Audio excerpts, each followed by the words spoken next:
the time. All right. So now technically we're in the green room. So when we get to the green room officially, once I see it, and I think I do, I saw something that I wanted to ask you about. Uh-oh. It's not a bad thing. It was just a weird thing that, because, I'm a frequent YouTube crawler. Okay. And this came across my feed, and I was like, what is this? So let me run the term up your flagpole, see if you, something. Okay, you got it. See if I salute it. Yeah. The term is hikikomori. Does that ring a bell? Say it again? Hikikomori. It certainly sounds familiar. So I just watched this documentary it was called Hikikomori in an aging Japan, and it's essentially about, what's up, Matt Willis? Hey, everybody, welcome. You're in the green room. But it's essentially about, welcome to eBot. It's essentially about these Japanese, in the documentary, they were all dudes. They're probably ladies too. But it's dudes in their 50s who are becoming hermits. Yes. They have parents in their 80s, and the government literally has to keep knocking on the door to give them rice, or they starve to death. Yeah, isn't that insane? And I don't know if there's any other country that has this phenomenon, but now I remember. Yes, I know exactly what you're talking about, and they actually have episodes of some news programs here that are basically hoarders, where they'll go to those guys and actually get them to come out and talk to their parents and stuff, and then clean their rooms. But dude, the rooms are insane. Well, I mean, if you ever seen Hoarders, it's basically that. But I mean, sometimes I feel like it's worse than American Hoarders. It's a different flavor for sure, because it's a more orderly hoard, because the Japanese culture demands a certain order that American culture, we just don't give a shit, I guess. Yeah. but the end note is the same. I watched this sad interaction with this woman from social services who shows up to this lady in her 80s house, where she's like, I've got no money.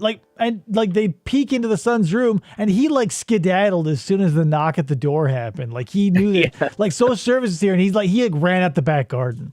So she's like, he's 50 and he never leaves his tiny room. What am I going to do?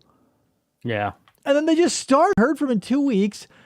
He was mummified in his bedroom. The last meal he had was still sitting on the table from 2 weeks before, when his mother was admitted to the hospital. What? And he just walked into the bedroom and didn't eat for 2 weeks and died. That's awful. That is really awful. Yeah.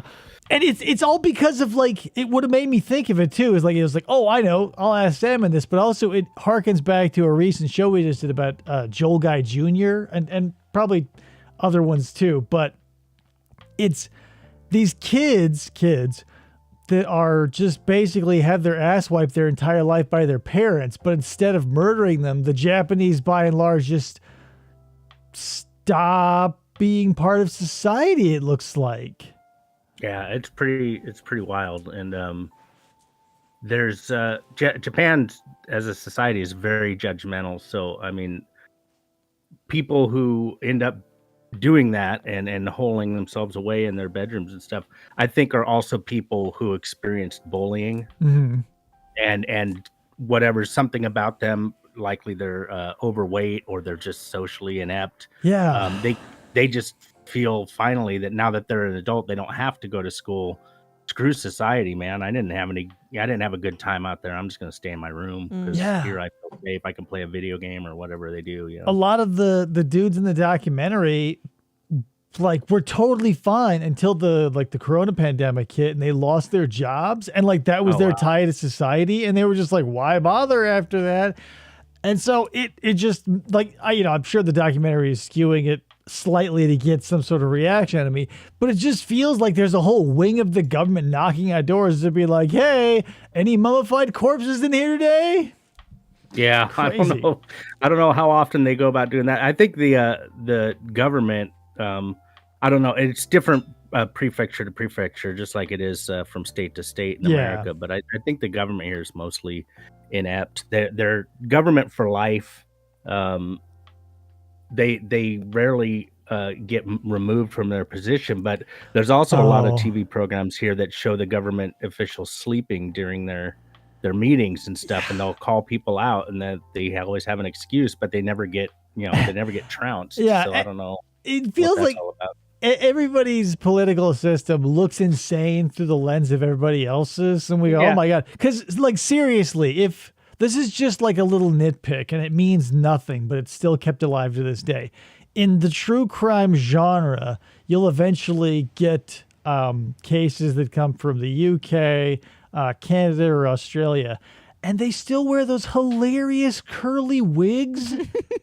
Like, Yeah. it's so difficult. Like, in some of these cases, like, the details are literally gut-wrenching, and I feel like it's just, like, almost made a mockery of when the person up behind the bench is wearing, like, this hilarious flat-top curly clown wig that has seen God knows how many heads over the years. You can almost see the powder cascading off of it. Yes. Such a weird. Let's check in with the chat. What up, Duncan P? Hello, Ask Mr. Science. We've got Asbury Brad. We've got Brad. Matt Willis, Deity Bot, Captain Pie. Captain Pie. Everybody is Greetings, checking in. everybody. Asbury Brad, by the way, the meme lord of all TCAP meme lords. The guy, I wonder if he actually has a job, Asbury, because, I mean, the dude is constantly pumping out quality memes of TCAP stuff. So Once you get just in want to the shout out to him. once you get in the groove, it's hard to turn it off. Yeah, it is. As you can see by It all of the AI things that David So has. Tony, Hi, Tony. yeah, my slideshow of mostly.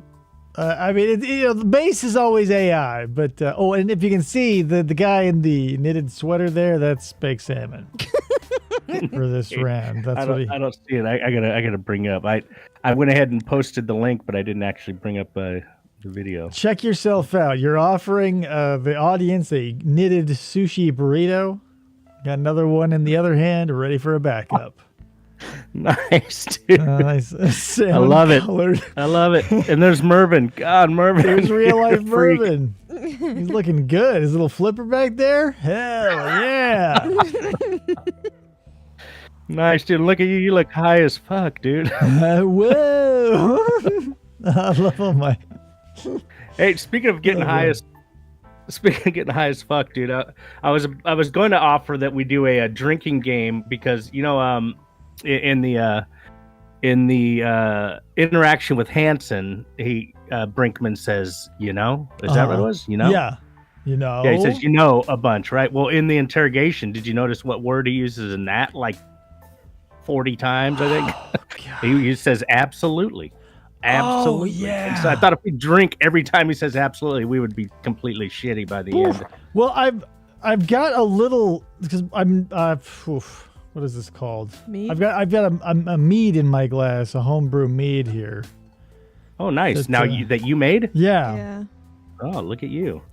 We're picking that up as a hobby now, and I'll tell you what. They tell you, here's the old saying, and I've been sitting on this because I keep forgetting about it, and thank you for reminding me. They say you should get high on your own supply, but there's no saying that you can't get drunk on your own surplunk, right? So you can drink as much as you want. Oh my god. That's a good, what do they Before call we that? An axiom or a maxim. I don't know what you call that. Yeah, a rule to live by. Yeah, it's a classic. Like maybe it's an aphorism of sorts. Yeah, good job. Well, I never waste a mead. Nice. Oh boy.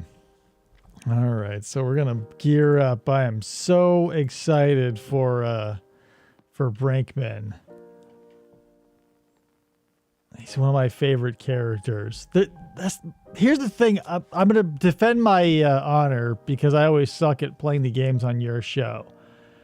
Like, I'm only in the know of the names of the people that I have accepted into my universe as characters. You know what I mean? Mm-hmm. Beyond that, it's people I know by face and by deed. Like the young guy who brought the chocolate condoms. I don't remember his name, but I know what he looks like. I know he was in the Marines. Who brought chocolate condoms? Was it Royceman? Yeah, the guy that took his shirt off? No, it was the skinny guy. He had like the really he his front two teeth were, I think, turned inward. He had this like short, greased forward up hair. This was in California. I want to say it was Long Beach. Oh, geez, I can't picture who it is. And he's like, chocolate flavored condoms. He's like, yeah, that's the only one I had. Or in, what's his name? With the, he had the man bun on the top of his head. Well, what do they say about chocolate condoms? Blag. What do they say about chocolate flavored condoms? Yeah, I don't know. What do they say? Is that the only person that use chocolate condoms are the guys that don't have sex. Oh yeah, that's true. I've got one anecdote where it comes to chocolate flavored condoms, and that's exactly right. I had he probably still is, but when I was growing up, I had a very perverted cousin who was like, I feel like everybody's older cousin is their gay way into like perversion and porn. It seems like it would be. I didn't have that experience, but Rocky did, as he talks to Brinkman about. But yeah. I know that seems to be the case. It's either cousins or uncles. But yeah. It just feels like the natural order of things. Like if you're an older cousin, it's your duty to introduce your younger cousins to pornography, because who else is going to do it safely? And if you're the younger cousin, you should feel safe going to the older cousin because they keep the magazines between the box spring and the mattress. You know what I mean? That's right. RB Tabris says, had a little Adam's apple thing going on. How did that work out for you? A little Adam's apple thing going on. Yeah, I got out of there. Yeah, he showed up for it was the transvestite. Did you see what Duncan said? Drink everything the interrogator says, oh boy. Oh boy. Oh boy. Oh yeah, the old guy says, oh boy. Yeah, so the interrogator, let me turn off the background music. Let me start the show. You're listening to FFOP Radio. Reach the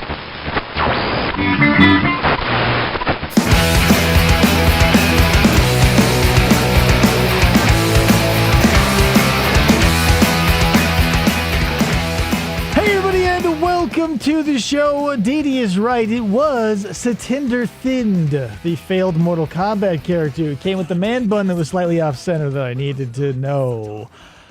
This is another episode of FFOP Live. It's Flamingo Friday. I'm wearing the birds. I hope you are too. Let's get right into it. Let me introduce my guest for this episode. Who else would I get on for the Kenneth Brinkman interrogation processing breakdown? Other than the man, the myth, the legend himself. You see him right there. It's Baked Salmon. Hooray. Hey, thanks, brother. I wish thanks I had for some having me applause. back. You guys rule, man. And this is always a quality show. So if I can glean some of your awesomeness, I'm happy to do it. Don't worry about that. If you want to glean anything off of this, it's like stepping in something mysterious on the bike path. Nice. But I'm happy to be here. Thank you so much for asking. I'm always happy to have you, and I would ask you more, but I feel like I would be like that guy who's across the street being like, hey, can I borrow another cup of sugar? And you're like, God damn it, just go to the store. No, don't worry about that. You guys are awesome. So happy to be here anytime. I appreciate that. Speaking of guys, there is two of us, and Krista's over there acting as the producer of sorts. That's me. Hey, Krista. Hi. So here's where we're at, people. We're doing it finally. Let me get everything ready. We're doing the Kenneth Brinkman breakdown. So what we're going to be seeing here is, let me show you here. This is the outside footage of the house, the Sting house. So we're going to see right when he walks in, and then when he comes out and gets busted immediately. So for context, the first link in this show notes is Baked Salmon's breakdown of the thing that we're not seeing here. Oh, awesome. I appreciate the shout out for that. I love it. I watch it every time you see a tick in that in numbers on your back end. It's me watching it because I fucking love that shit. It is one of the more popular ones I've done, and I really enjoyed doing it. And I think it came out as well as I had hoped. I like that video. Here's the thing. I think the high point, at least for maybe our demographic or our age group in media, is like if something's quotable. Like if you grew up in an era where MST3K was a thing, like if you can quote something, like that means like there's a gold standard. Like no wave can erode this plinth. And that video has so many quotable lines. It's out fucking standing. Oh, I love it. Thanks, brother. You know, and I've really slacked off since I got to Japan. I mean, I've done a couple of good videos, but mostly I've just been busy, and you know how life goes. So it's I have one on the back burner, and it'll come out eventually, hopefully sooner than later. Don't sweat it. Like, your content, is always enjoyable, and I'm always there for it, even if I'm not bugging people in the chat. But I'm always skulking around. So here we go, guys. This is it, the Kenneth Brinkman breakdown. And when we get to it, this is the detective that I feel is the dad to the other detective who wears the hat that interviews, I think, Jeff Stacy. Cool. Anyway. There he is, Jungle Mania himself. Look at him. Come on in, man. I just whacked my toe on the banister. My toe! Yay, Del! I just whacked the crap out of myself. Oh, Del. My parents will kill me if I get blood on the carpet. What? He doesn't know. Dude, now What's up, I'm Mantis? gonna pause it real quick. Yeah. That is the quintessential Dell right there, right? I mean, she says it in other videos, but I think that is the one. When anybody quotes Dell whacking her toe, that's the one we think about. I just whacked my toe on the banister. You bring up, that's interesting, because I think there are so many things that Ken's interaction with Chris set the gold standard for, like the gold standard for Dell's toe. Like his processing footage is second to none, I feel. Like, Ken was such a dazzling character. It's such a waste that he tried to meet up with Rocky. Hello, Brick Newton. What's up, Brick Newton? Nice. Brick Newton. The first brick in my garden was a Brick Newton brick. And Mantis Toboggan. A cookie is just a cookie, but a Newton is brick and cake. Oh. Right?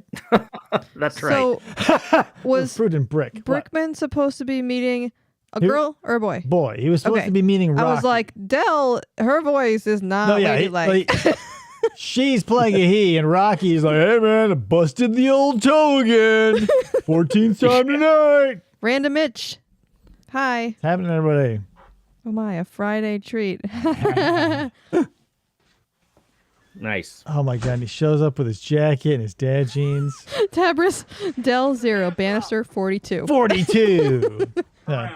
Flawless victory every time. Look at him. There they go. Get on the ground. Okay, now this is a question for you. These two guys, Cuff and Kenneth, are I'm fairly certain the same two guys that are in his interview. Yeah.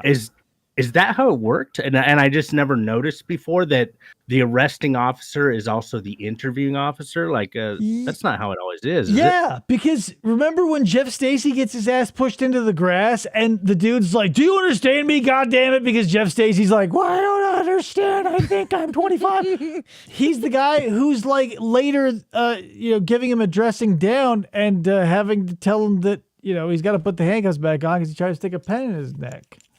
Man, those guys were working overtime then. What about those stings where they bust, 30 people or something? That means they have OT, 60 baby. cops there. Yeah, like for the one where they had the RV and they could get people to the station, I felt like there was a bigger pool of manpower, but these guys were probably, this isn't a factory. This is an artisan process where it's the same people at every step. Gotcha, yeah. I mean, okay, well. I guess I never noticed that the same cops that are arresting are the ones that are interviewing, but I noticed with Kenneth. They're a journeyman. They're a craftsman in their trade. Absolutely. And this bald guy don't take no shit. Spoiler alert.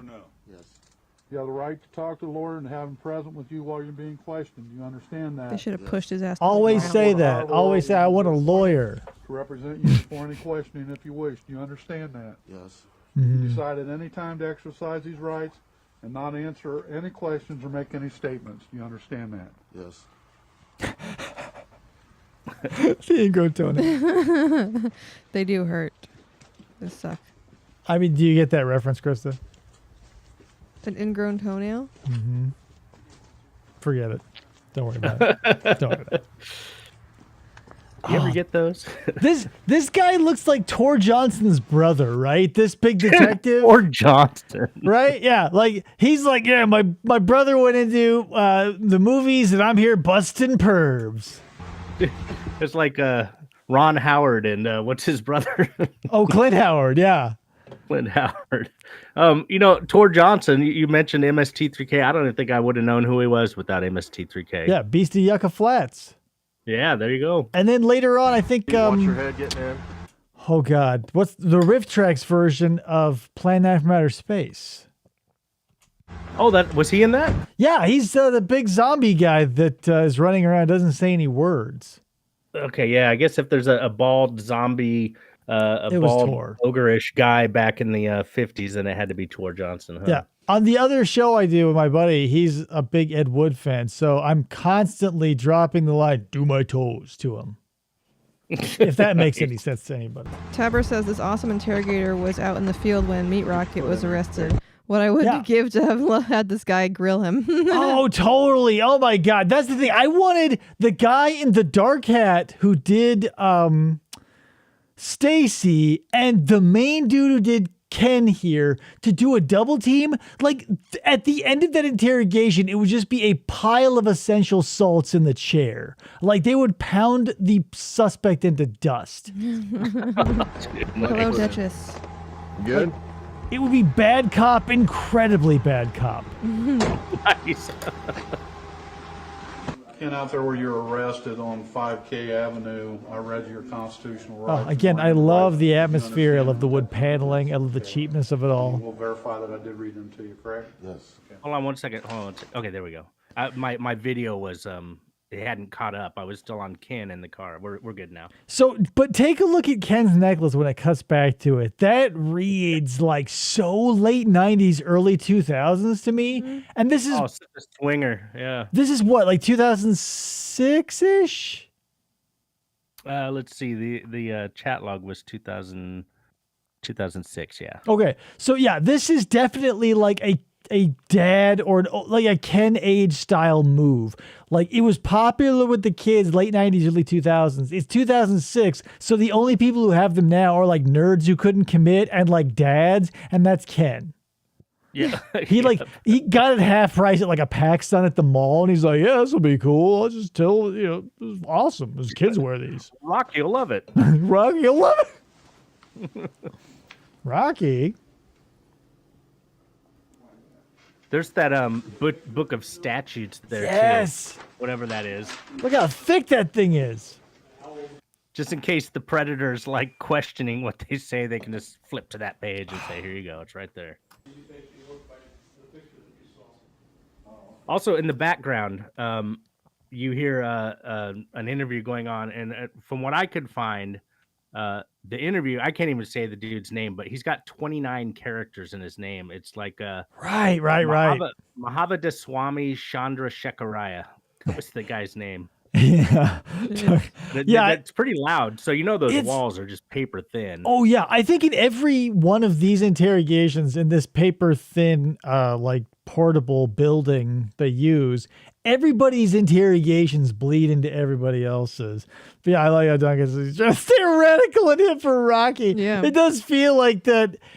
Everybody's dad did that. Everybody's uncle did that when they hit a certain age, and they go, "Hey, yeah," like they hit a trend. Like if the trend is a wave and everybody hits it at the crest, like everybody's parents hits it like as it's being sucked back into the ocean, and like the sand crabs are getting their last little taste of it. Mm-hmm. Could be the second cousin to Michael Willis. I got some questions I want to ask you. Are you willing to talk to me? Yes. Okay. I want you to be truthful with me. Okay. About Let me everything. push my glasses up. Okay.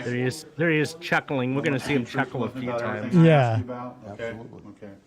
Absolutely. Ding. Why did you come to the house out there on 5K Avenue today or tonight? This morning? Hold on, let me get my notepad. I'll keep a tally. Oh, there you go. There you go. I'll keep a tally, but you've got to keep the tally. I'll write it down because I'm drinking and I will definitely Okay. lose count. So yeah, here we go. Morning. Take your bets. Place your bets now. Actually, it's supposed to be like 11:30. Okay. There's we find out later it was actually midnight. No, like the guy says, what brought you here this morning or whatever? He's like, actually, chuckle. It's supposed to be 11:30. It's like, okay, whatever, dude. It's not tomorrow yet. Yeah, It it's like doesn't make your case any better. some asshole comes in and says, "Good morning," and like, yeah, it's 12:01. Okay. I had been chatting with who said he was Rocky. I think maybe a week or so. And I get the desire or like just the need, because every one of these dudes says it in every interview. They say, well, they said their name was to like preface it. I'm sure that probably in their head, there's some mechanism that says, hey, it'll sound better. But it just sounds so weird to hear people say that. Duncan wants to know, bets for absolutely or something else? Oh, for absolutely. How many times are we going to hear absolutely? And hello, Cat G. So Cat G. Look at that choker. Friday night. He has a corporate mustache for a corporate job. He was home alone and bored. And so anyway, we chatted about all kinds of stuff. I mean, sex. I mean, he was in a gay chat room, And, there's a Here's the thing. Of all, like, because there are some predators you love to hate, and others you go, well, this just feels like they were taking advantage of an idiot. Like, I don't want to say that Ken is like completely terrible because of this, because like you and I are both aware of how, I don't want to say predatory they could be when they were being decoys, but it just feels like there are some dudes who I feel like were out there being like, yeah, I don't give a shit. Like Jeff Stacey, he's like plowing through the conversation to get at that 14-year-old. Right. I don't know, because like, and you've got the chat log, so it just feels like, yeah, he's obviously probably a little pervy, but like on the scale, the grand scheme of things, like when it comes to Catch a Predator, like I would say that the Dark Hero, what's his name? Yeah. I would say he's like an 11. Like his name fits. He was like the grossest, probably, maybe him and like Todd Spikes would end in a murder, right? Right. I'd put Todd Spikes had plans to share the decoy with other men, right? And then you're right, Dark Hero. Everything the decoy said had to start and end with "sir." Is that correct? Yeah. Todd Spikes. Right? Okay. Todd Spikes feels like he probably had a toy box, like that one toy box killer. I forget his name, David something, who killed himself. Oh yuck! Yeah, dude. Whereas like. So you can see on the scale of like 1 to 11, we got some pretty scummy dudes. I would have put Ken at like a 2 scum-wise, right? Yeah, there's one time in the chat log where he says, "Can you sneak out for a blowjob?" And the kid's like, "Oh my god, I don't think I could do that." And then Ken says, "I know, I was just kidding." And that I mean, that's awful right there. Yeah. But, that's as bad as it gets, I think, in the chat log. I mean, he's talking about other stuff. He's talking about graphic stuff. But as far as him putting himself into a position where he's with the kid, that's as bad as it gets right there, is when he says, "Can you sneak out for a blowjob? I was just kidding." Yeah, and that's what I'm saying. Like, Ken here, that's why I'm saying he feels like a 2, because upon the rainbow, given everybody's chat log, and you say, because here's the thing about predators in general, is like they want to sink it in the butt for some reason. And like everybody know, like, I don't know. It just feels like, especially with a newcomer to the arena, and most of the decoys are female, and that's why I bring up the anal thing, is like when they're new to even regular sex, to bring up the anal thing. And then like everything was on the table. Right. And he said, Ken, like in the light of literally everybody else, when he turned to Ken, he looks like a school marm from Little House on the Prairie with one of those big bonnets. Yeah. Like, of course, but, to a normal person, he's like a skulking Gollum type creature. But like to the Catch a Predator fam, he's like almost untouchable. Yeah, and he gets a 3.8 out of 5 on his sliminess scale, but I don't think anybody on that website gets less than a 3.5. He gets, what I say, 3.5. He gets a 3.8. I don't think anybody gets less than a 3.5 that I've ever seen. I'd push it to a 3 because I mean, let's be serious. 2 is probably too light, but yeah, it's a 3. Ken's a 3. Let's be real. But still, he's solid gold entertainment. Ask Mr. Science wants to know, what do you think Ken's drink of choice would be? They think O'Doul's and stale pretzels. O'Doul's? Alcohol free. No, what do you like? Ken? Oh man. Ken feels like he wants to be hip, like the necklace there, and like the ringer tee and like the leather jacket, like from the waist up. He's trying to be cool, but from his like mom jeans down, he's like, hey, I'm Mr. Fucking square. Right. So I want to say it's something fruity, but not insane. Like it's not going to be a Cosmo or something, but he's not going to be like a Jack and Coke guy. If it was nowadays, he would drink Trulies or a White Claws. Yeah, but White Claws, yeah. We need a cocktail for him here. Like maybe given Jungle Mania, we've got to give him something fruity. It's got to be in a highball. It can't be in a crazy glass. Alabama Slammer. No. I'll give it some thought and I'll open it up to the chat, but think about it. He does confirm himself as being a manly man, and also his screen name is a reference to the jungle where the Bengals play. So he's a Bengals fan. So I'm thinking it could be beer. I'll give him that, but like here's the thing. It feels like he leans toward a harder alcohol, but not like a vodka or a whiskey or a rye or anything like that. He feels like a rum dude. Yeah. Oh, coconut rum or whatever. What's that? What's the rum drink with a minty? Oh, yeah. I would see him as like a Malibu or like whatever fucking Jimmy Buffett's rum is, if he's got one, something like that. Like he feels like if he went to Vegas, he'd be like, I want to do the whole Jimmy Buffett experience. That's Ken Brinkman. Fireball. Right. That's too much Fireball. for him. Yeah, it's not tropical enough. He's Jungle Mania. Top or anything like that. I mean, I know Duncan's absolutely guesses 22. Anybody that I'm chatting with.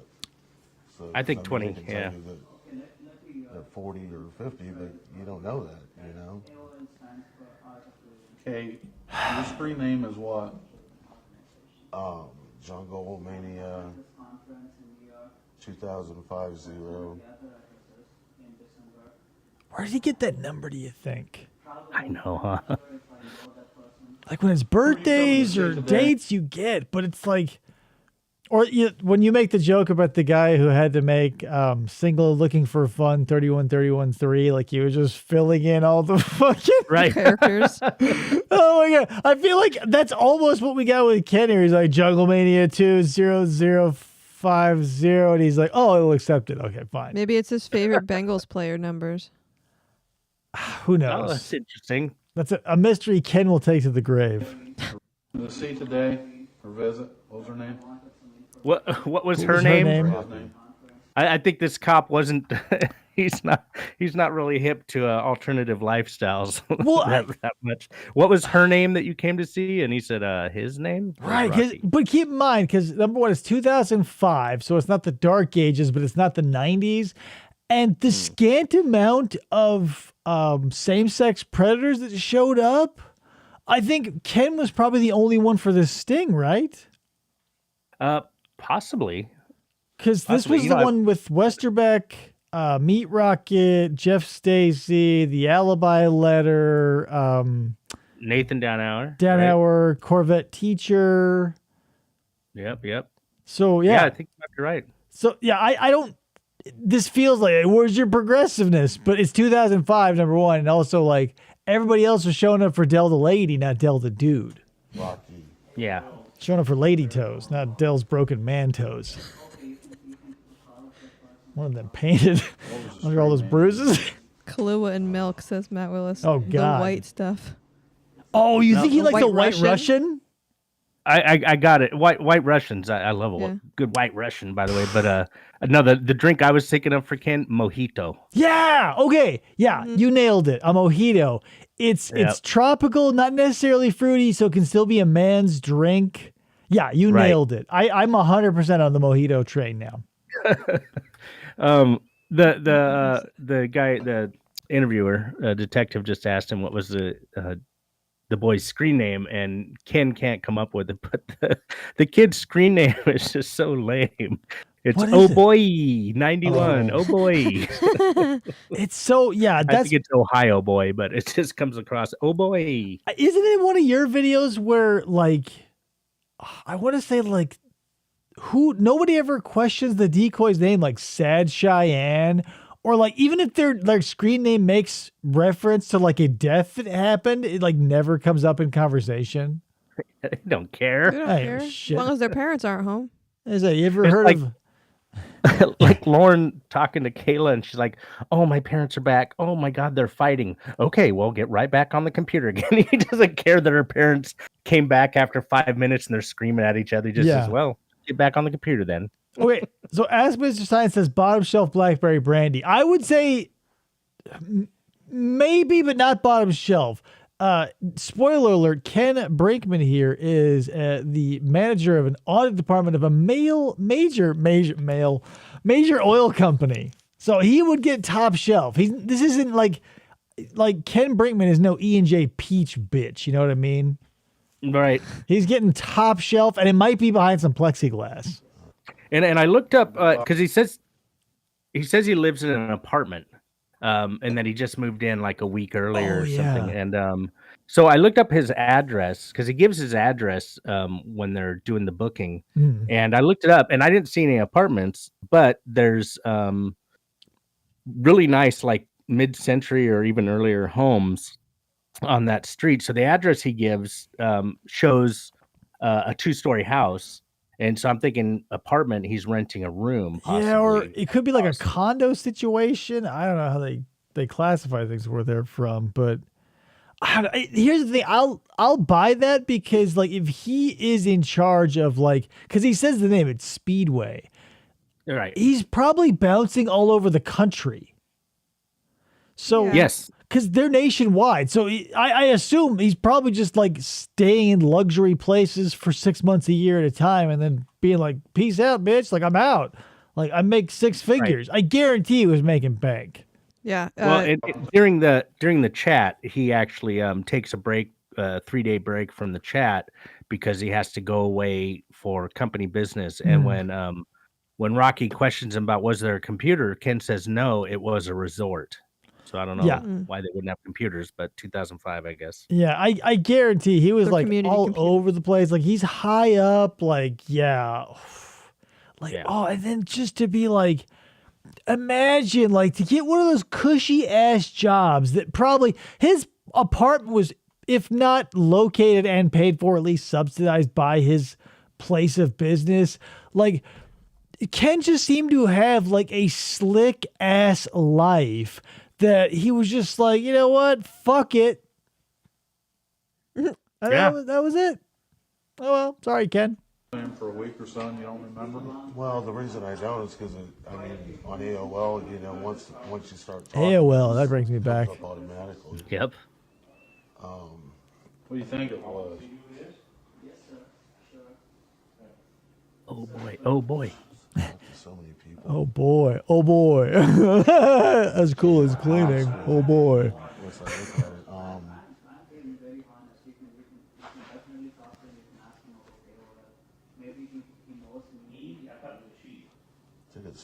it. That's a 10-second pause, by the way. I timed it the other day. I'm like, dude, that was a long pause. I'm sorry, I don't. Should have played bingo.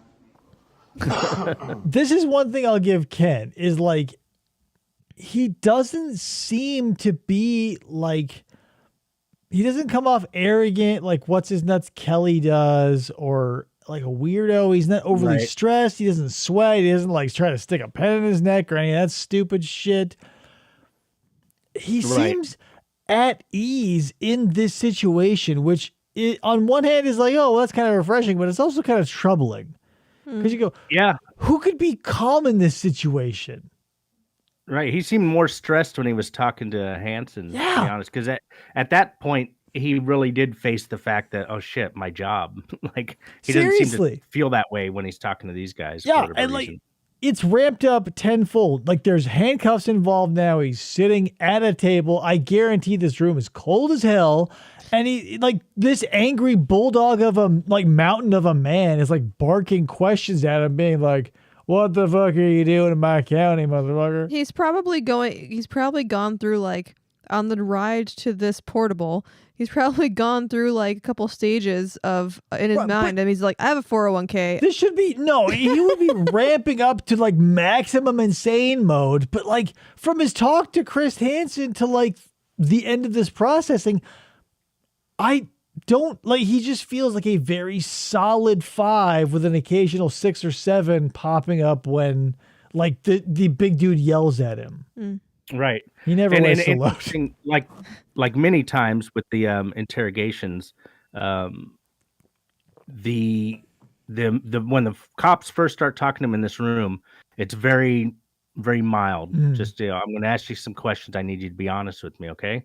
Yeah, absolutely. Totally. And then from there, he's like, okay, we got him. So then he starts hitting him hard, starts hammering him as they're going along. But he does start out as, pretty friendly, not even friendly, but not mean at all. Just like I'm going to ask you. That's the thing is like most people are like most houses.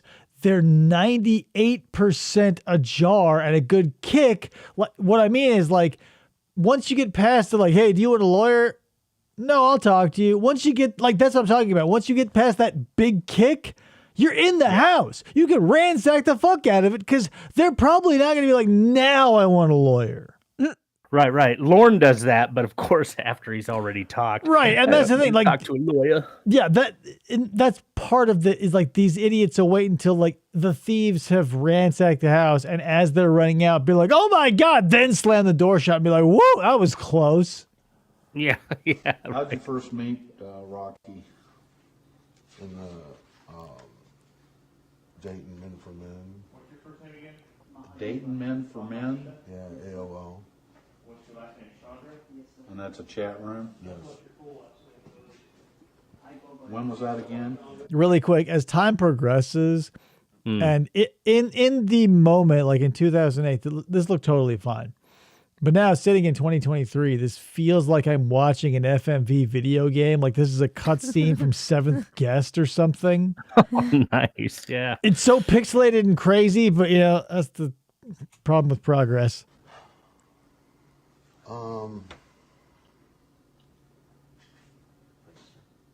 It's like a real long think.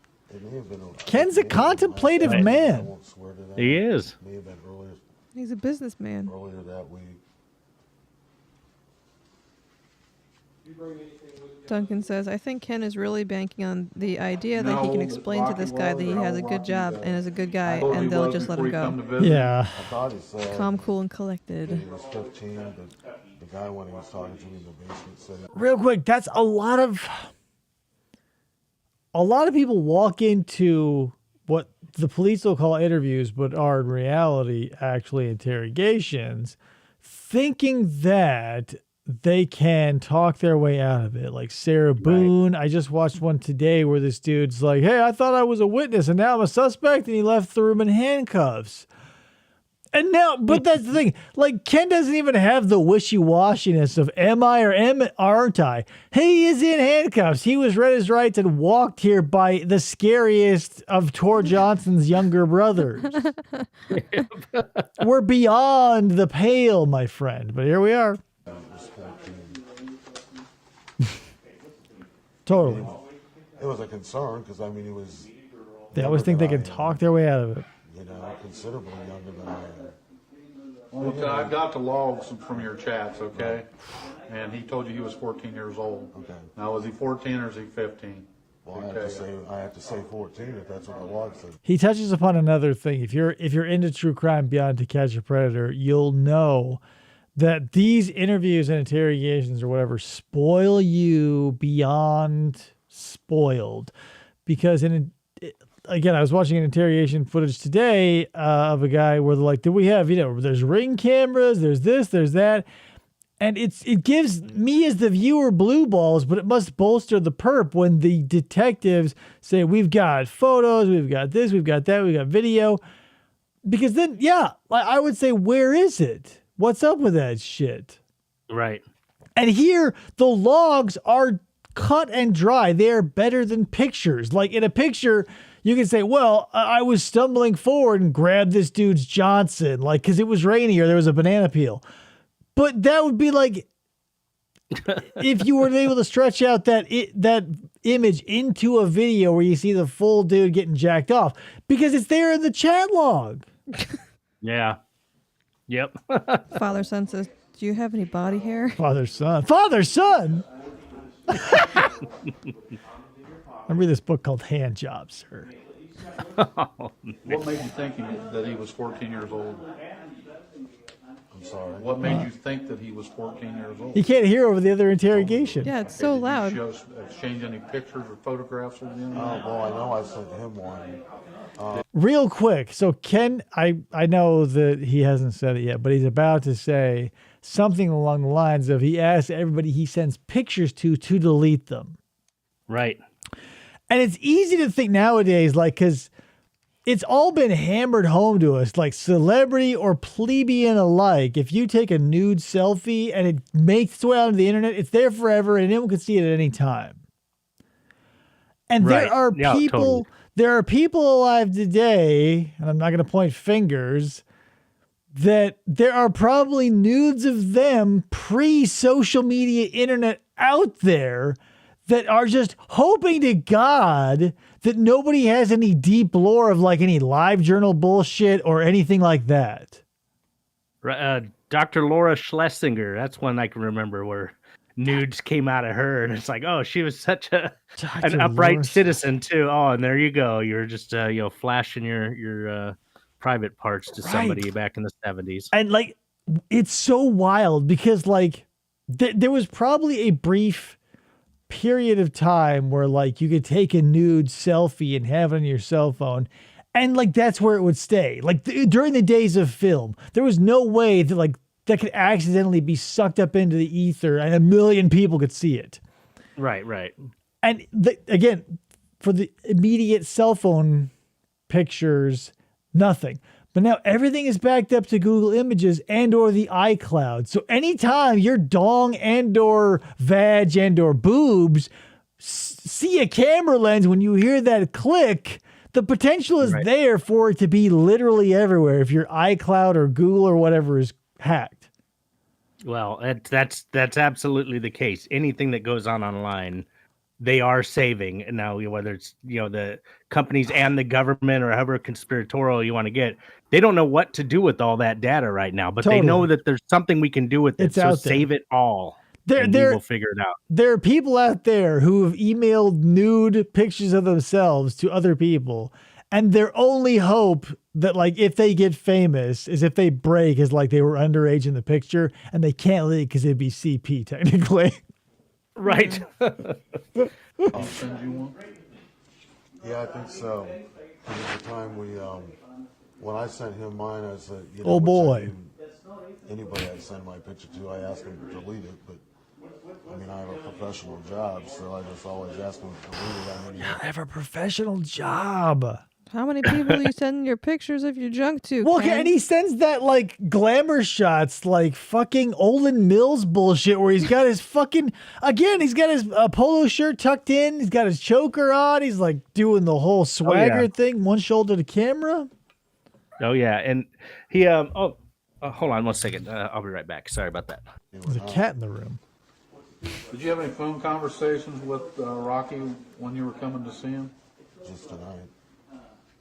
How many? 40.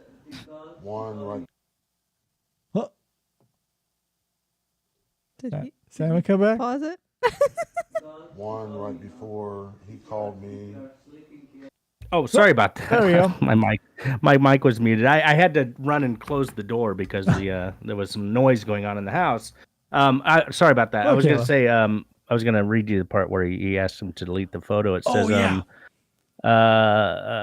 he wants him to send a photo. Okay, do you have any? Says oh boy, and Kenneth says sure. Only if you delete them after you see them. Okay, sent. Yeah, I do that anyways. My parents are are computer dumb, but I still am very careful. My dad has people who do computer stuff for him. It's so funny when he has to type something himself. He's like A-N-D, lol. Doublemania says, lol. Well, you're a good-looking guy, but please delete that pic of me. And Please. the decoy doubles down later and says, oh, I deleted that picture you sent yesterday, by the way. So, hey, just to set your mind, I think, okay, so as Mr. Science says, so, well, he's blue collar here because of his ringer tee. Yep. Fucking hilarious. I love it. Fucking Ken Brinkman. I might get my haircut like his. My forehead's too How big. long of calls were they? I was just at one, except for when I couldn't find the How house. long of a call? Maybe 5 minutes. This stuff always feels like superfluous detail, but I guess every nail holds a coffin together and you can't cut any out, but still, it What feels phone did you like, call Jesus from? What was Christ. the number that you called Right. from to He talk called to me. him? With the number, What's your cell phone number? 937. it's interesting too that the decoy pretty quickly in the conversation, I think the first night, says, "Hey, can I call you?" And Kenneth says, "I don't think that's a good idea, Rocky. Like Kenneth isn't down with it. That at least not the first time that he called, but I think they spoke twice on the phone eventually." he's what they should have called a slow mover. That's that's why I say Ken's like a 3 because like it feels like That was your cell phone, correct? Correct. he's just doing this because I don't know why. Like maybe the proclivity is there and the propensity for perverted justice to be like mega alluring. Because here's the thing: you can say, well, you know, it's a natural thing to catch fish, but if the food that the fish naturally eats doesn't smell like a hyper evolved Cheeto marshmallow, I feel like that's a hyper advantage for the fisherman. Right. You know what I mean? Like stink bait is like what perverted justice was using. Like Ken here was used to, he's a bass used to eating minnows and other small like insects. Like perverted justice threw one of those bright orange fucking stink marshmallows in, and of course he took it. He's just an animal. Allison Marie analogy. Armstrong is in the building. Don't worry about being late. We've only gotten 3 minutes into That the was so interview. early. So, and Don't worry about Kayla it. says, did anybody already mention how the interviewer sounds like John Goodman? Oh, interesting. A little. I'm gonna have to listen. Correct. Correct. What did you talk about each time? That was so short. He wanted to know what I was doing. Wanted to know if I was going to come and see him. And I said yes. Luring the predator. That was really it. It was kind of a vague phone call. Did you ever have any sexual conversations with him? Uh-oh. What did they entail? Absolutely. Well, Yeah, absolutely. Well, he told me about an experience he had with a cousin. What? okay. Here's the thing. In like today's modern age, you could probably look back in your lifetime, because I know I can look back at instances like with my cousin where like I could go like, oh my God, was that weird? Because like, I don't know, maybe it's different for dudes, maybe it's different parts of the country, parts of the world. But me and my older cousin did some weird shit that I don't necessarily think that like was sexually malevolent. It was just two kids in their teenage and pre-teenage years doing weird shit. Yeah, I didn't have that experience. My cousins were boys, and they were. That's the thing. Your parts of participation may vary because if the genders are different, or if there's too big of an age gap. But like, if they're big enough to be like an older sibling, like if they can usher you into that gateway of 3 to 5 years ahead of them, you probably did some weird shit together. And then Yeah, in this case, the cousin was 21 and the decoy's 14 in this Yeah, made up that's story that he has here. But it's funny that in the chat, he says, well, I wasn't totally honest when I said that I've never been with a guy before. Last summer, me and my cousin were chilling and drinking, and he started to JO and told me to do it. So, and then we were kissing, and it gets a little graphic. And then he says, old boy says to Jungle Mania, now you probably think I'm gross, huh? Not at all. I just never told anyone that before because it was my cuz. And then Jungle Mania says, hey, I'll be back shortly. And then he just leaves the kid hanging for 3 days. And the kid's like, and I really liked it. Oh, okay. Is that wrong of me to like that, though? Ken, did you leave? Sad face. I'm sorry if I freak out with that, or if I freak you out with that story. I didn't mean to. Sad face. I'm so dumb. I hope you just left to take a shower or something. I feel bad now. Ugh, I'm such a freak. Sad face. Okay, I'm going to bed. Like, he just left. Okay, so in your opinion, it had been a real kid, that would have sucked for that kid. Right, but does that not feel like the aforementioned stink bait? Like a real kid would have been like, oh, okay, whatever. There's literally a million fish online right now.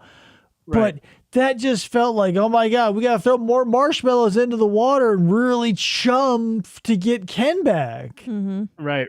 And Ken doesn't even come back. And then he leaves him hanging for 3 days. Yeah.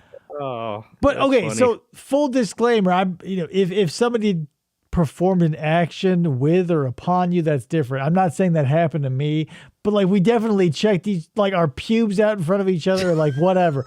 Like it That's funny, yeah. Because when you say, because I give, me and my cousin did weird shit together, and then you say, well, he was 14 and it was 21. And I feel like that might skew people's minds. He was like 3 to 5 years older than me. I don't remember. I can't remember how old he is to this day. And we never did anything together, but he was my gateway portal into porn, definitely, because it's pre-internet too, funny. mind you. Duncan says, I definitely thought one of my cousins was attractive growing up. I was too young to know that it was weird, but yeah, the adult shouldn't be saying, nah, bro, that's cool that your cousin, you. 100 Yeah. 100%. Because I feel like if you're in a genetically solid family, you'll probably have a cousin where you go, oh man.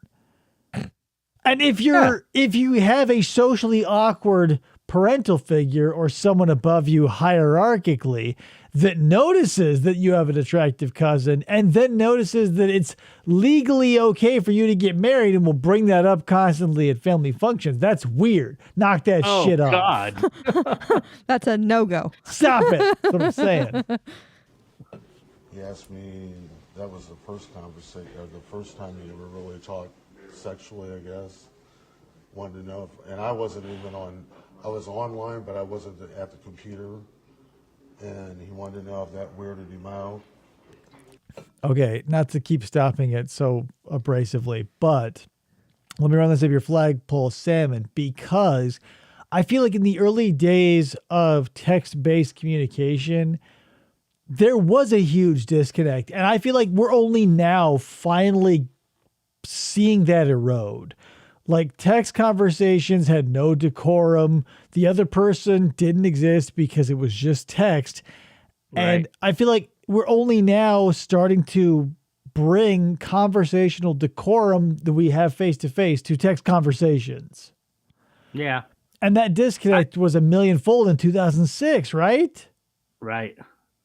Well, he doesn't even remember the kid's screen name. There wasn't any personal stake in it, really. It was just like, chat is chat, I guess. Right. And that's what I'm saying. I want to give more credence to why I think Brinkman's a 3, because in 2005 or 6, those words were just words. Mm-hmm. Like, yeah, catfishing probably happened on a daily basis.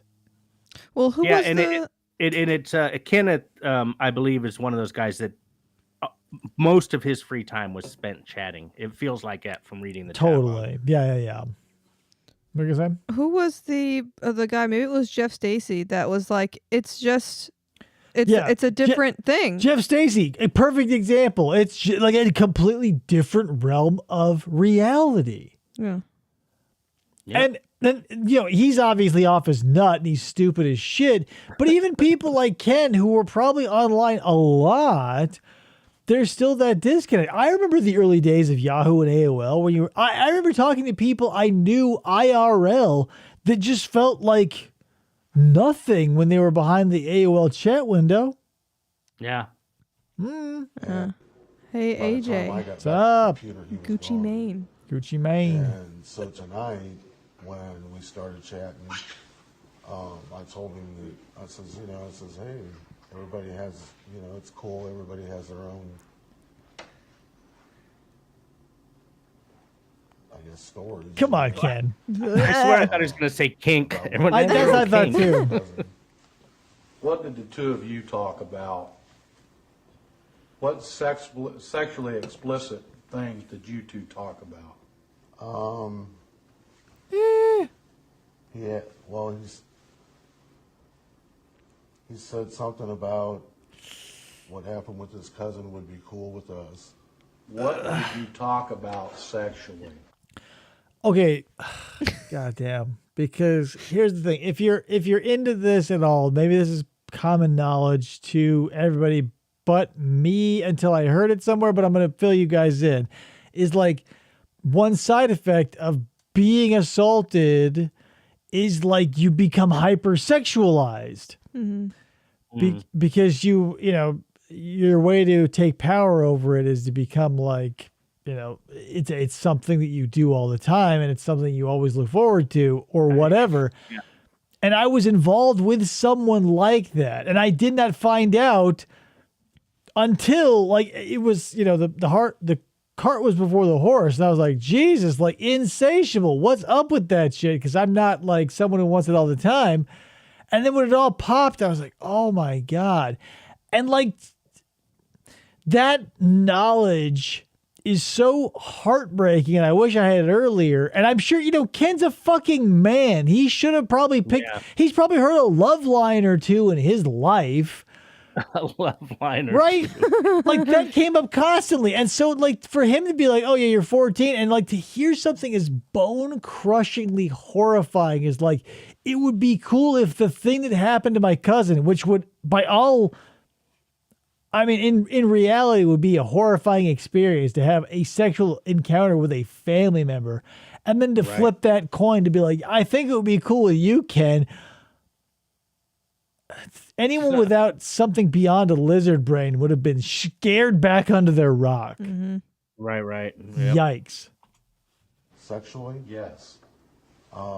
Size. Boo! And, So I was thinking about this. Do you have a when I was nice watching, blank? They bleep out the profanity, and so I thought, well, they don't normally do that on. Do they? Well, you guys would know better than I do. They don't normally bleep out profanity on interrogations. No. So I think what this is I think it came from the Dateline website, because back when TCAP was current, they would post this stuff on Dateline, stuff like this, Right, behind the scenes, Hansen had a blog and stuff that- everything. so much stuff that we lost because people didn't download it because we didn't know it was going to go away. Right. But I bet that's what it was. I bet that's why it's beeped. I bet it was on the, just my guess. Yeah, because so much of this footage is just scattered to the four winds.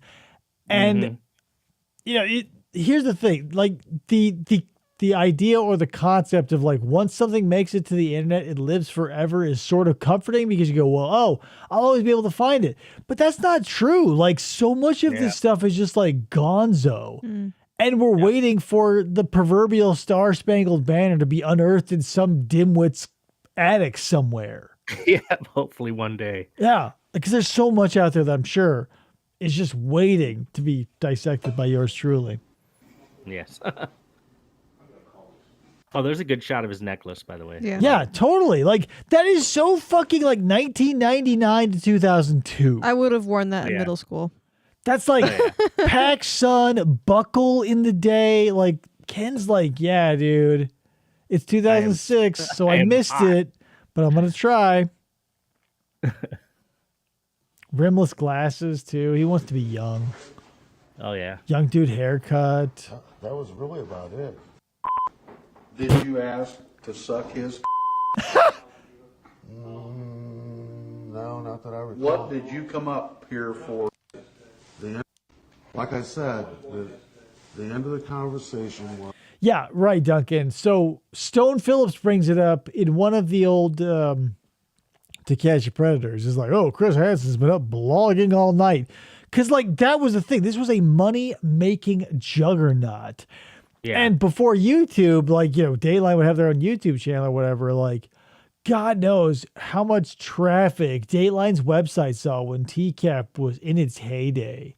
Oh, right. Jesus, millions moving through fingers over there. During the conversation was that his parents had left to go to Las Vegas. Why did you come up here tonight? I came up here just to meet and chat with the kid. To have sex with him? Nope. Really quick, has he only said absolutely once so far? I have two, and, Okay. and I may have misheard, but it's gonna come hard.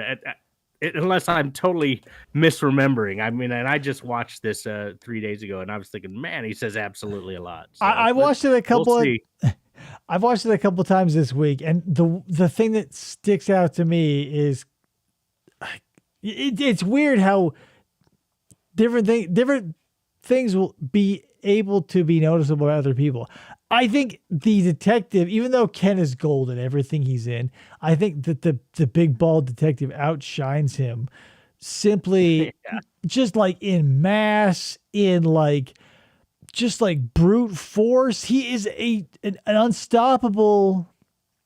He's like a tsunami, and Ken is sitting here just trying to be an unmovable object. Yeah. Playing it cool. Even when we'll see when he gets gruff with him, he's just like, hey man, chill. Like Ken seems like not for nothing. Like you'd see him in a bar and like you'd hang out with him and like maybe he'd be blowing a Marlboro out by the porch and you could like hang out with him and have like a 25-minute conversation with him. Like enjoying a Miller High Life out by like the space heaters in the back or whatever. AJ says it's gonna come hard. Baked salmon 2023. It's gonna come hard. Never discussed. Thank you, having AJ. sex with him. Tonight or any other time on these chat logs. I can't say that we definitely talked about having sex. No. I mean, we talked about sex, but to just have sex with each other, no. Jungle Mania, 546 You know his p.m. I'd love to have a guy. You know is his catchphrase when he's being grilled by Chris. Absolutely is his catchphrase when he's being grilled by Gore Johnson. It's gorgeous. Gore Good Johnson. job. I wasn't talking about him. I mean, This kid posed himself to you as being a 14-year-old, and that's the conversation that you're having with him? well, yeah, but he was having the same type of conversation. And he posed to you as being 14 years old. Well, I didn't see any harm in that, because it wasn't something we were talking about.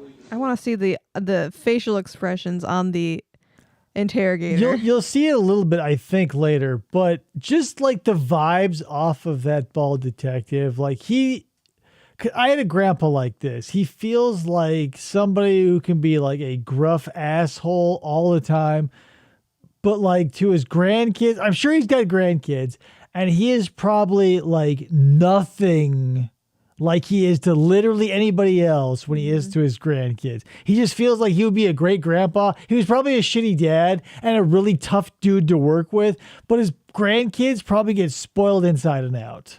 Yeah. Nice. Yeah, I saw some hearts pop. That was radical. With us.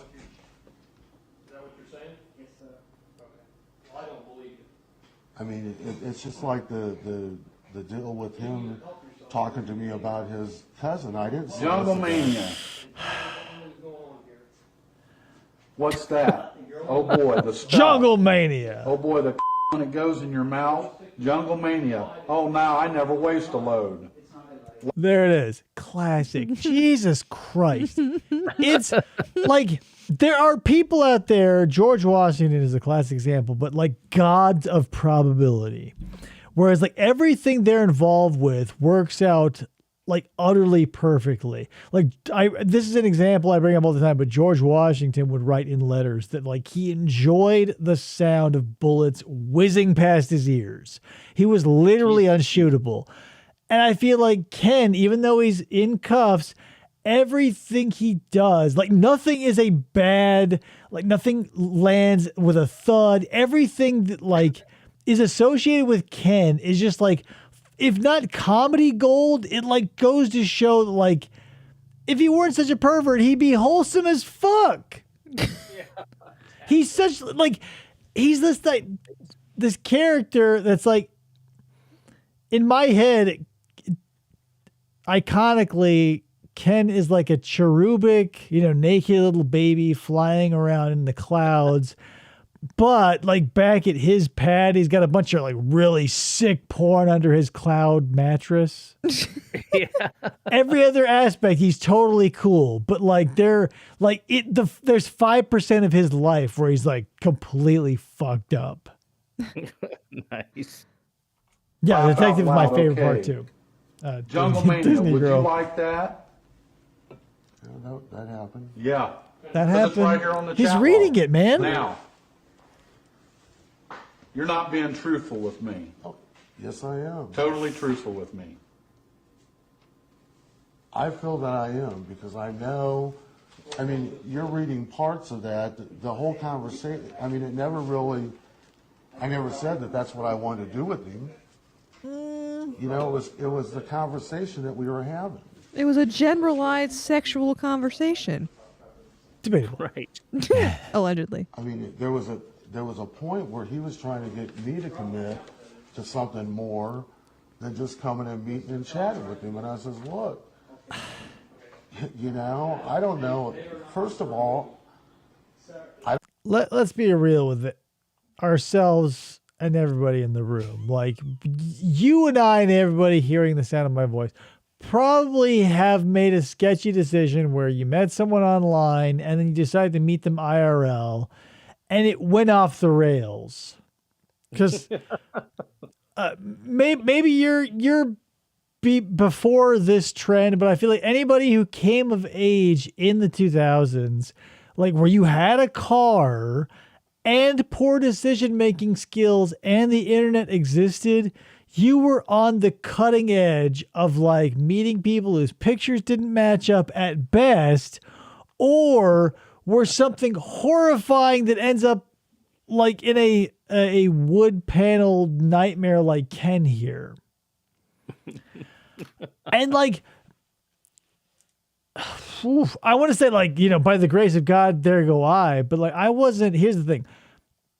At worst, I probably could have been murdered. I wouldn't end up, because I wasn't chasing younger than myself. Like I was in a 21-year-old looking for 14-year-olds. I was looking for people my own age. So I was probably just going to find out someone who catfished me and or would have murdered me.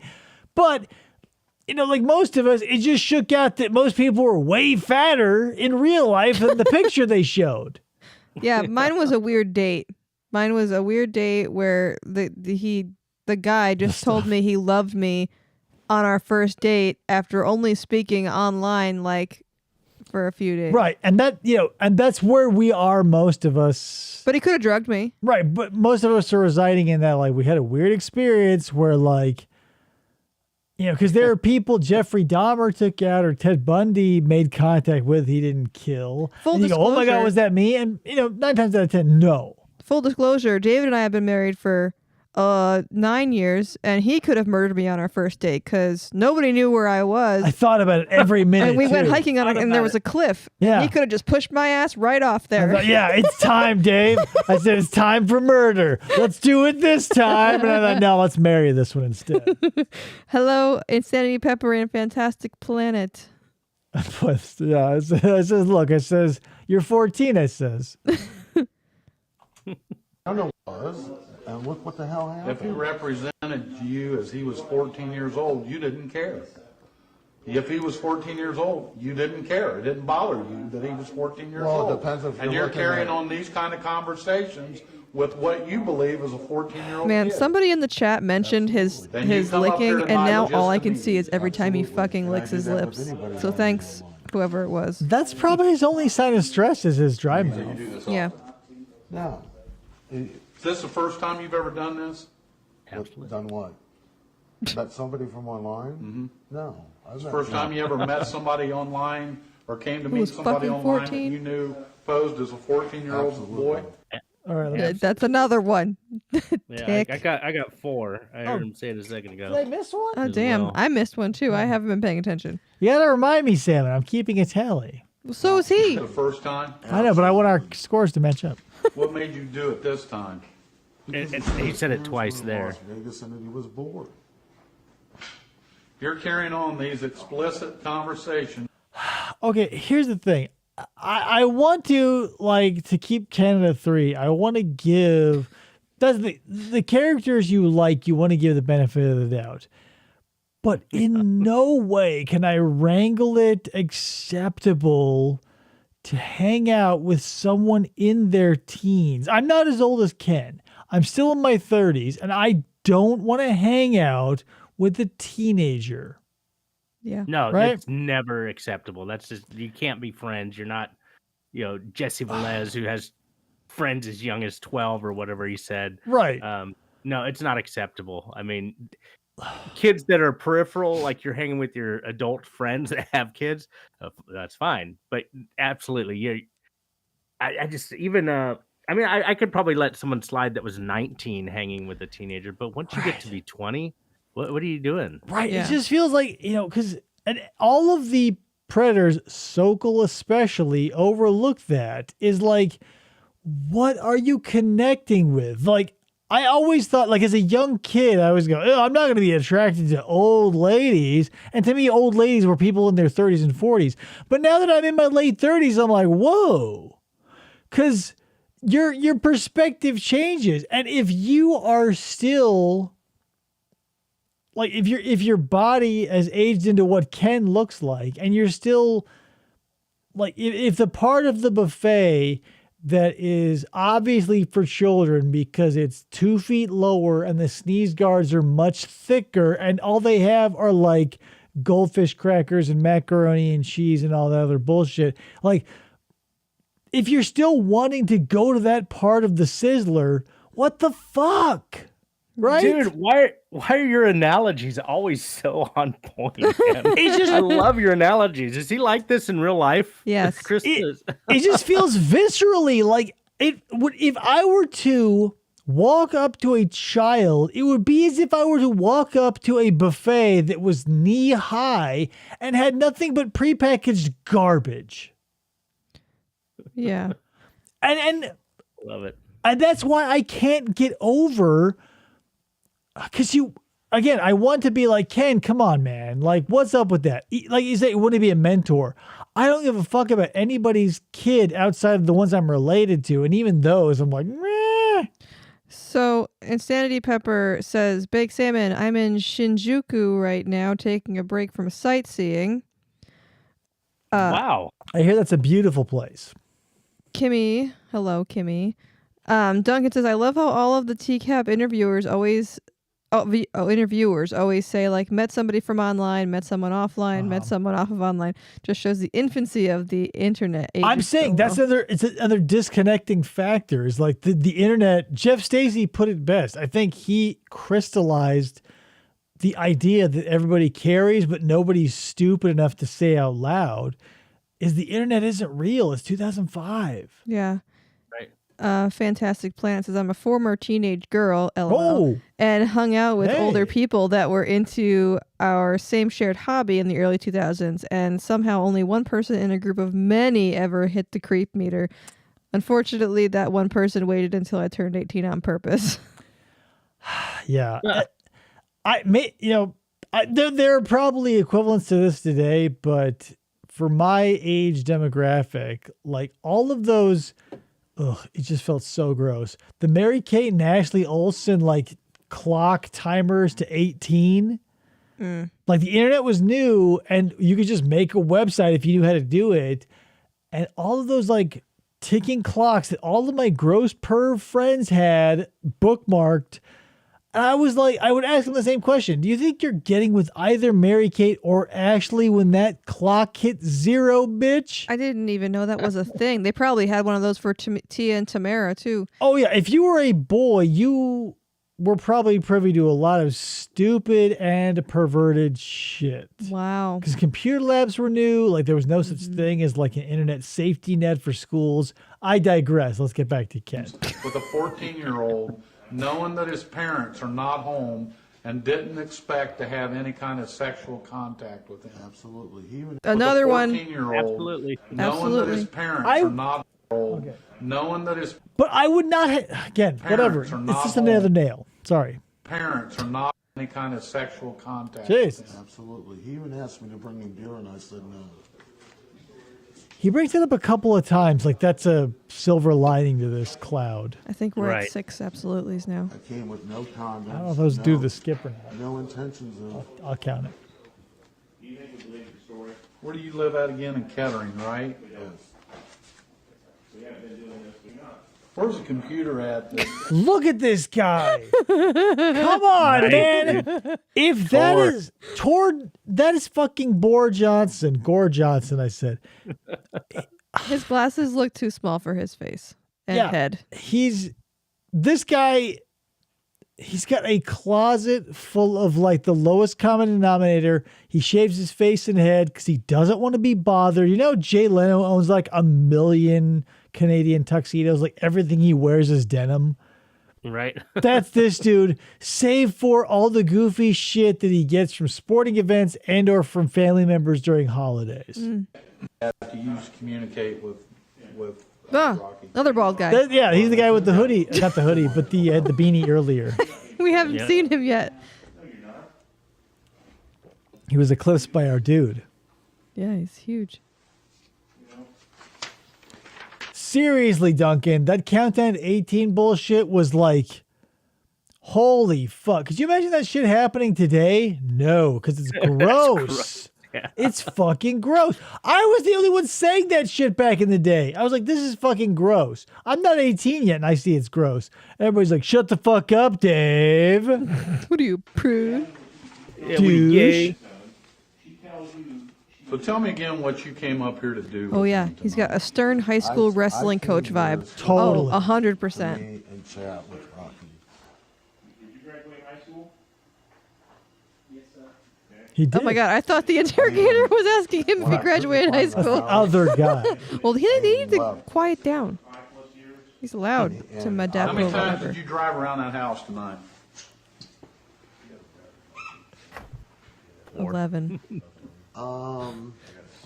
16? Let's see, I put 32 miles on my car. Because I went down and come around the first time, which I didn't know where I was at that point.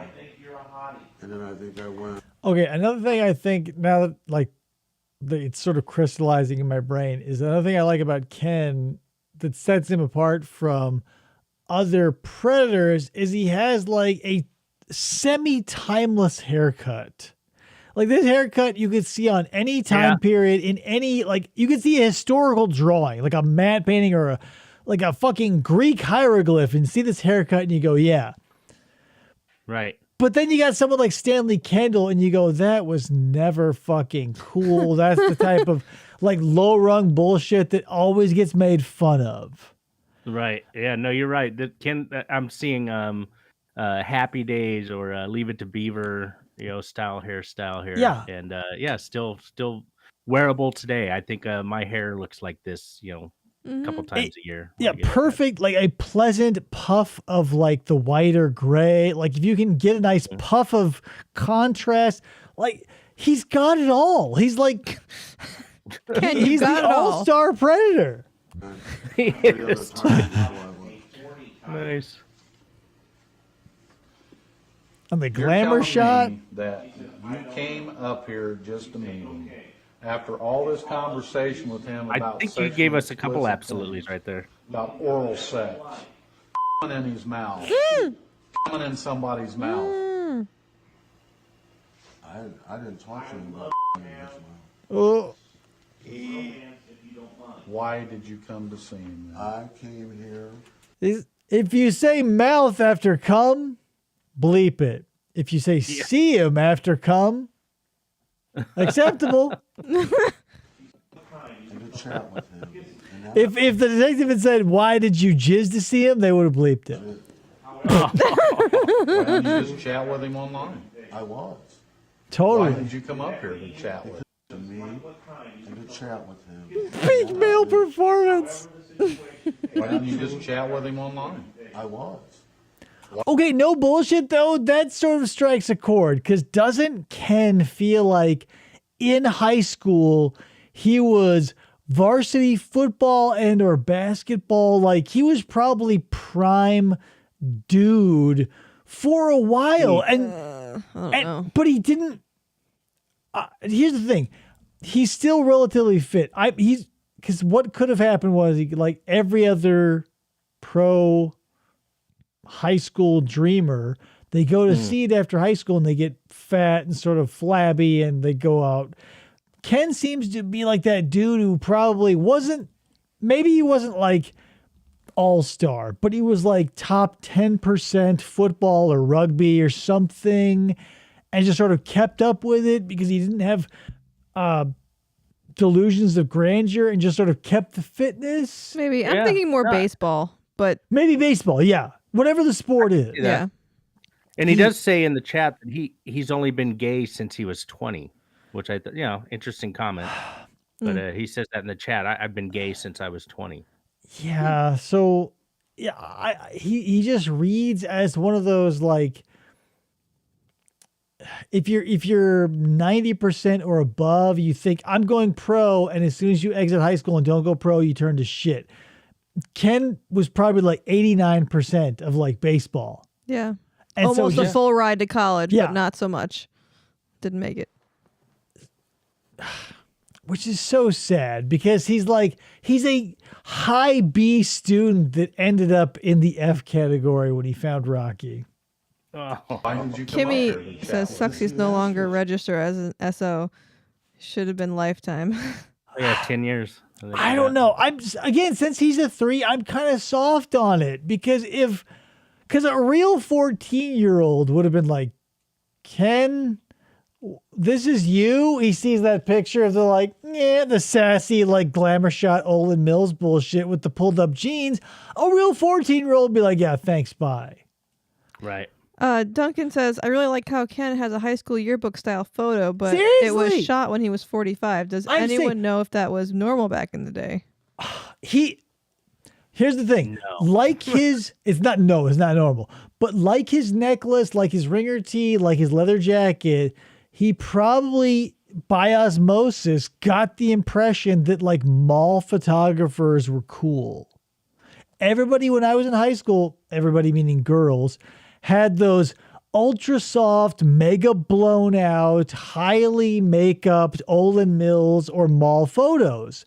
Yeah. And so Ken probably walked into one of those places and he's like, give me the works. And they probably pulled down the, that sort of blue, black, and gray background. They said, okay, give me some sassy bullshit, Ken.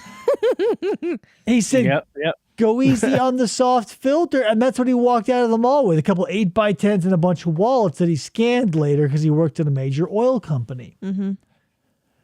Isn't that classic, dude? Look, and I'm looking at the image now, and obviously we can't see it, but yeah, even his belt is right up there with the necklace. It's very 90s hip young person belt, and he's got jeans and a tight black t-shirt. He's not a bad looking guy. Look at that picture. He looks pretty stout. And he's 6. He's a strapping dude. But look at that picture right now, and people at home, if whenever you're watching this, pull up that glamour shot of Ken, and like the one word that describes that shot perfectly is crisp. Yeah, he is a crisp dude. Like nothing. Like he looks like he smells like Old Spice and would not offer you anything unpleasant in casual conversation. you're probably right. He'd offer you a. I'm saying, man, he's a conditional weirdo. He needs the stink bait. That's what I'm saying. I'm not upset that he had 10 years on the SO. Like Stacy, Meat Rocket, those dudes, lifetime. With Ken, the second time, throw him into a furnace. I don't care because he had this chance, but it just doesn't feel like he would go out there and be like, find Rocky 2, Rocky 3. Like, Get Stallone in here. he'd find his own Ivan Drago, but mini in 14. I can easily imagine him in one of those Old West novelty photos. Oh, yeah. Totally. Yeah. Yeah, Ken went to Tombstone in like 2004 and like has a nice sepia framed 8x10 in his like office somewhere. Coming out of something, I says, well, I don't even remember you asking me to come, Rocky. And he says, oh, yeah, I did. And I says, well, I don't remember that. I don't. I'm Ken Brinkman. And you have thought like this in comments, what do you think a jury's going to think? Pipe it down back there, Like, detective. Jesus Christ. If they're throwing jury at him at this point, they're trying to scare this asshole. And it's not even Ken. Right. I mean, if there was any talk about something sexual tonight between him and I, it came from him, and I says, hey, I'm coming to meet and chat. Look at those white kids on Ken. If he was a cop, and he said no. Why was you worried if he was a cop? Well, because of the age. Then why the fuck are you talking to I him? was worried he was a 14-year-old cop. I did nothing with the kid. Here's the way it works. I can't tell I think he had plans on coming up here and doing something with the kid. I think Okay? well, He says, that it says he, referring to Ken, facing Ken, when I feel like he should have looked over to his bald friend there to be like, you know what? Like, that's how that works. Typically in the right. read technique. It's Yeah. like, if you're going to express a doubt, you do it to the person in the room with you on your side. You don't say it to the face of Ken here. I think he was bullshitting me. What do you think, Ken? What? Do you understand why I feel that way? oh yeah, I'm sure you do. But I'm telling you. Okay, real quick. How long was Ken's chat here? It's not Lauren, obviously, but is it several pages? Like, is it substantial? Oh no. It's readable. Like, you know, it's a short chat. It's not a fast mover, Right. because he at one point they take a 3-day break. Right, but, it's a 3D break. I don't know how to compare it to anything, but it's certainly not 408 pages or whatever Lauren's is. Because it just Jesus feels Christ. like there's weight behind a lot of these interrogations because you know the chats are salacious. But look at this single piece of paper he's holding. It doesn't feel like he's holding the sword of Damocles. It feels like the cocktail toothpick of like Apollo. It's like a small red plastic thing. He's like, I'm going to get you, Ken, when it should be something that is legitimately frightening. He's holding something that's like, it's a single 8.5 by 11, Ken. I'm going to get you. I got this piece Yeah, of paper that says you yeah. wanted to suck something. Right. There's not even any like dick pics. Like Ken showed him the glamour shots of the Olden Mills. He's not going to send him the old, Do you think his pubes has a shock of gray like his hair on his head does? A shock of gray, yeah, Huh? probably. It's probably I all do that gray. with anybody that I meet online. I don't care if they're 40. Hell, the only reason I came back was because Hell. they asked me to come back. After you drove around several times. 8:51 tonight. Okay? 8:52 last night, I'm sorry. So are you horny? That's you asking this. Yep. Good camera work. Jungle Mania, laugh out loud. Jungle Mania, good man. Oh boy. All at the same time? Gonna break No, that it's chair. two different lines. My point.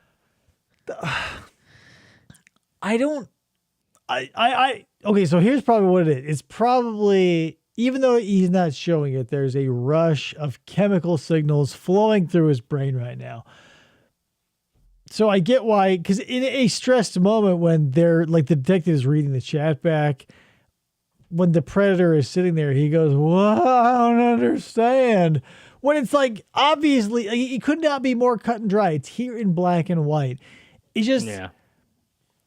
stalling feels like, but it feels pointless. But then again, like a fish on the floor of a boat will flop around until the last, so I can't hold it against him, I guess. Yeah. It just feels like, why? Hit him with the oar. Like, this detective is sitting there cracking open another Keystone Light with his fucking bucket hat covered in hooks and lures, watching this poor Ken Brinkman flop around in the bottom of his dinghy, and he's like, yeah, he'll stop eventually. That's funny. Fuck, too. dude. And I do like the and we'll see this, I guess, when whenever the camera swings around, you can see how they're sitting, but the other detective is just poring over the chat log, and Totally. every once in a while he'll find something good. I love because there's many dynamics that the detectives can engage in. We're often a witness to the good cop, bad cop, but I think the more underplayed is the engaged cop, disengaged cop, where the one engaged isn't necessarily coming across as good or bad, but they're invested. And so every time the uninvested one comes in with a pertinent question, you go, "Oh, what the fuck?" Like that. Where did you come from? Even though you were That's here. something to really tip somebody. Yeah. Because if they seem like they're totally checked out and they come in with like a really gut wrenching or hard hitting question, you go, "What the fuck?" Like that's way more effective than a good cop, bad cop. I think you're right. Ask Mr. Science says he has a choker around his nutsack. Whoa! And then he says that TV shelf looks like it's about to collapse. I was thinking the same thing. I was ready to see that RCA Look at how TV many just fall down. supports there are in this thing, because that's a CRT. It probably weighs 750 pounds. Right. But yeah, now that I'm thinking about his disgusting tribal cock ring, let's move on. Is you're talking about sex online to this person that's 14. I'm not denying. I know you're not. And why you're denying that you came up here and your intentions weren't to have some kind of sex with the 14-year-old. I swear. I don't believe you. Well, and you have that right to do that. I mean, you don't know me any more than I know you. Accurate. I just know. Right. And here's the thing. You wouldn't know this unless you're in the true crime community. You watch a lot of interrogation footage, but this point of contention comes up a lot where the perp or suspect, their person of interest, whatever they are at the time, goes, "You don't know me." That is the stupidest thing you can say to a police officer if you're sitting in an interrogation room. Because if you're sitting before them, unless it's like right after a crime, they know your ass inside and out. They've talked to all your friends. They've talked to all your family. And you're sitting here because they fucking know you. Ken here, he's got a legitimate leg to stand on because, they only have his chat. But what else do you need? Right. You showed up to the house of a 14-year-old. If someone gets pulled over for speeding, the cop is going to take into account how fast you were going right before you got pulled over, not like how long you've knitted a scarf or how long you spent at community college. It doesn't matter. How I am. I know how I personally am. And if I was coming up here to have sex with you, Oh, yeah, the Lee I'd Ridardi have footage. Nailed it in condoms Sandy or Pepper. something with me. And There's I no don't have condoms or anything in your car. No, None in your billfold. no. None anywhere. Billfold. And you'll give us a consent to My grandpa said billfold. I have never heard somebody refer to a wallet as a billfold before. I just know, like, when you go shop for one, it says it. If you're a millennial, your grandparents probably said billfold. You're too young for that shit. But all of my grandparents did billfold. search your vehicle. Sure. Okay. Because that's what we're going to do. Yeah, that's Okay. fine. Do you have any explicit images of any children in your car or at work or at home? Well, Oh, yeah, some of that shit. Fucking Well, nice reference. Conscious type person. I'm a conscious type person. Yeah, some of that shit. Oh, fuck. That, again, Bake Salmon's breakdown of the Chris Hansen interaction is in the show notes. Fucking watch that. The some of that chat bit fucking slays me. It gets a genuine LOL every time. I laugh in an out loud fashion. I Fuck. appreciate it. So funny. The home telephone number? No. Not that. What's your, is that your cell phone there? What is that number? There's on my computer. Oh there's my probably God. a few Everyone says they don't have a pictures of record. The people have seen me, but I mean, Just as a quick aside, because Fantastic Planet says, this fucking camera work. But everybody says they don't have a record. I don't care. If they're a murderer, if they are an embezzler, they've committed fraud, or they've stolen a Twinkie from the fucking 7-Eleven. If there's interrogation footage that exists in the public domain that you can get your hands on, they say, well, unless they obviously admit and they say, yeah, I've been in jail before. They'll say, nope, nothing but a traffic ticket. I wouldn't even say that. Who gives a fuck? No one gives a fuck how fast you were going, ever. Not even the cop. That There we go. There he is pouring over the chat log. Damn. Look at it. What the ages are? well, of course I Here, look do. at that piece of I mean, paper. we've See never, this? There you go. we've Look at never that. exchanged. He should be like highlighting it in like neon yellow. Yeah. I mean, that's Rocky and I never ever exchanged any type of nude pictures or nothing.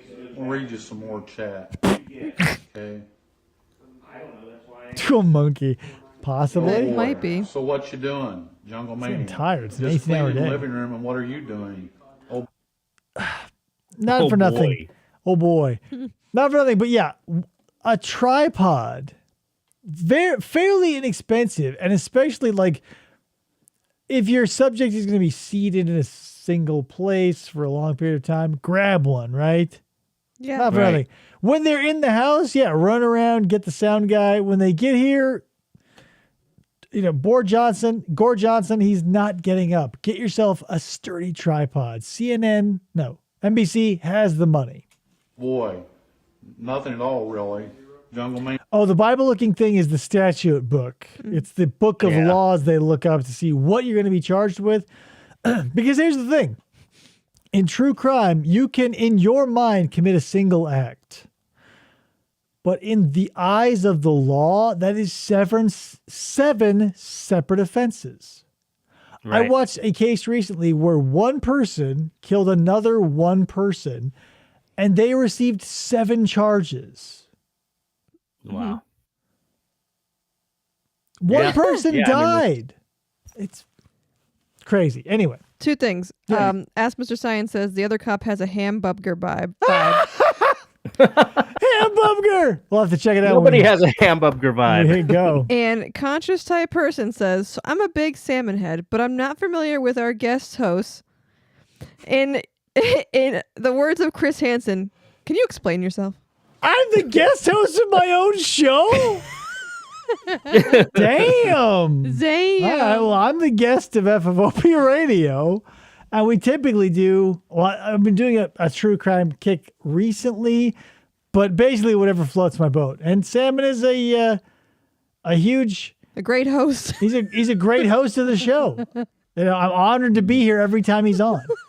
He's a Well, great. I appreciate it. And conscious type person, I'm a big fan of that gentleman as well. And I will say CTP, as we like to call him, because who's got time to say so many syllables? But I would CTP. say I highly recommend FFOP, Fistful of Podcasts. You should subscribe if you're not already. Much obliged. But tonight's all about Ken. He's the star. Yeah, Cool. and this bald Oh detective. boy, yeah, this guy, about as cool as cleaning. Jungle Mania. Oh, you heard it here, As cool right? as That's clean. been as cool as cleaning. That's been a big revolving factor of my life as of late. And it's funny, they actually said in the Discord, I wish you're here. they posted in the Discord that they couldn't make the whole thing, and so they knew that they were going to miss this Dang it. because it was late and they had to go to bed. As cool as cleaning, we know you're out there and we love you. Yeah, that's cool. Oh, sorry, Baked Salmon gave me the link. I didn't realize it was another channel. No, it's fine. No, it's fine. It's a comedy gold. I love it. Yeah, but what were we talking about prior to that? Cleaning. Now, Cleaning. Doesn't It matter what matter you're talking about prior to it. You're asking him something sexually explicit. Damn. Correct? So in the aired footage, they cut out the point where he goes, cleaning, because it really undercuts. It kind of reminds me of, there's a Lauren bit where he goes, oh God, what is it, Sam? And you do it with Wes Most. He goes, and her name, and she is, and her name is, or something like that. Right. But And she is Yeah. how old? yeah, yeah, perfect. Same thing. They just cut that shit out, and it's so much more impactful. So I get it. It's just funny that he's like cleaning, and then like it dawns on him. He's like, "Wait, it doesn't fucking matter." It's almost funny you're here when he goes, "Wait, what?" Cleaning. but Maybe that- you can he wash was my in that dog. chat. Think about it. Okay, here he kind of looks like Mike Manzi, right?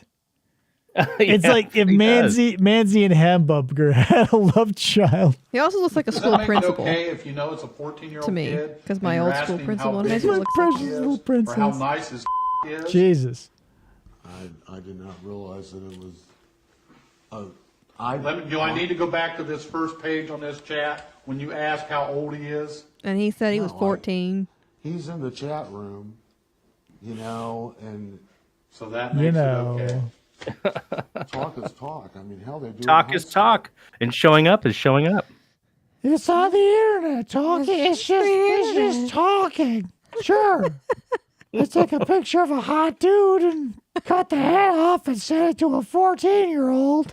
Or is it just Does that make it game? okay? He says just You're how game. old, Ken? You're right. It's not. God damn it, Ken. Ah, the camera. Oh, gotta go back to the other When I room. was his age, There's a wouldn't fire be extinguisher. talking. Look at that Some tarps. chair. Oh my God.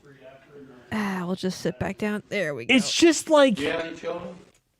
this is what, like, if you dropped a GoPro into a vat of gravy, there's a likelihood you'd see a lot of this. The carpet, the table, the walls, the ceiling, their jackets.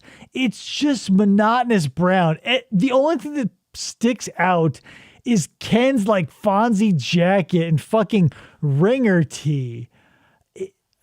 Again, Yep. solid gold. He is like the diamond in a tarnished ring.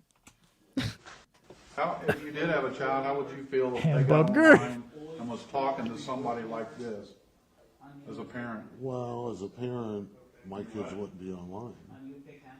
Really. Sure.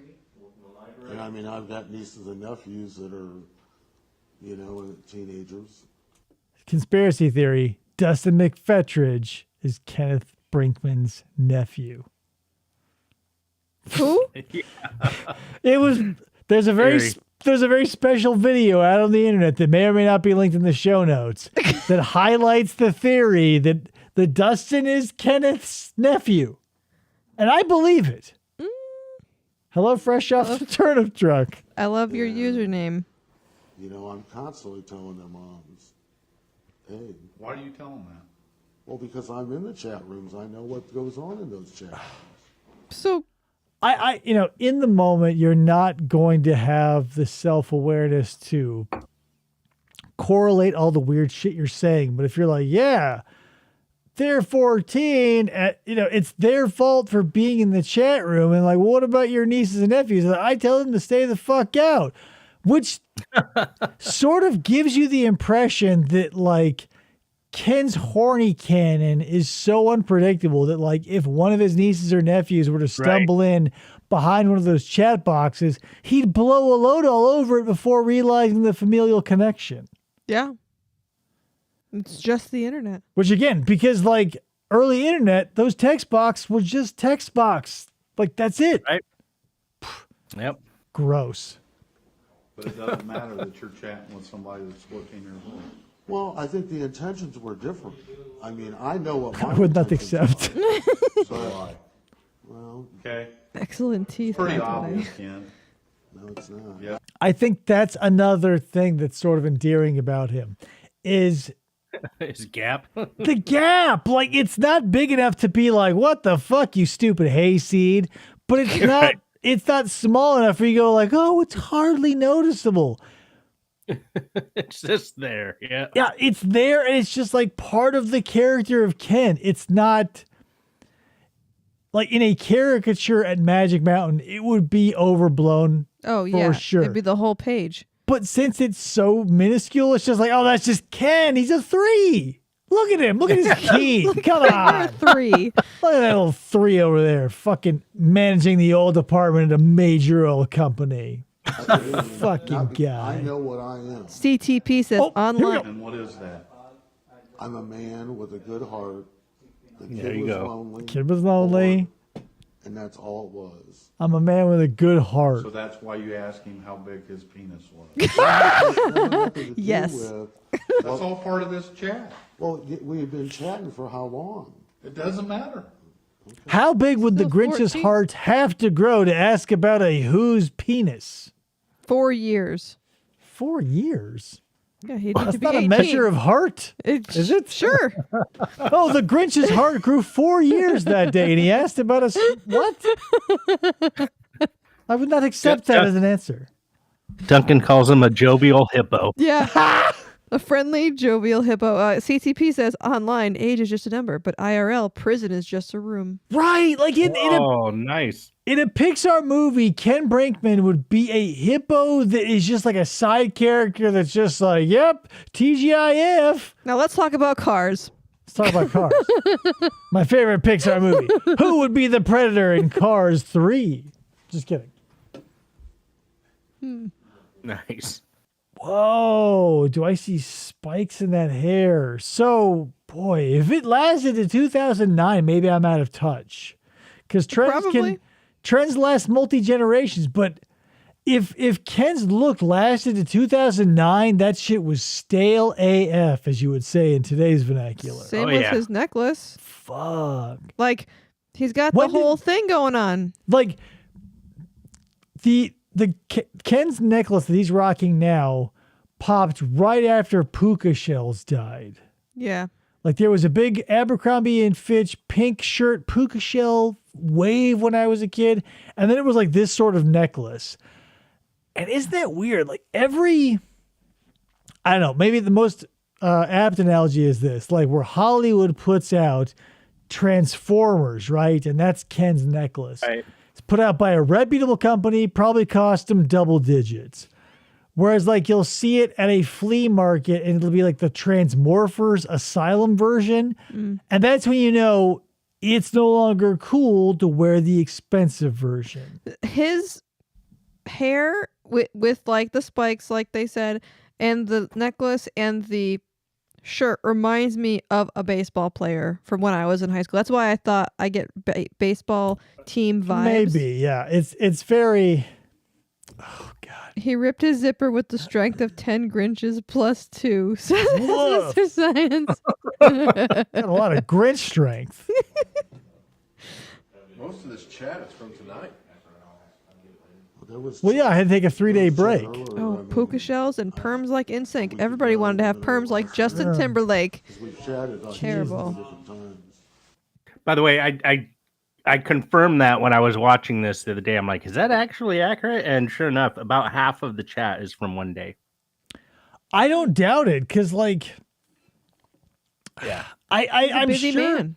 It feels like I can't confirm this, but this is just what my gut is telling me is like Ken was probably in deep with someone his own age and maybe flirting with it, becoming serious or not. And he felt like he was getting his chain jerked around.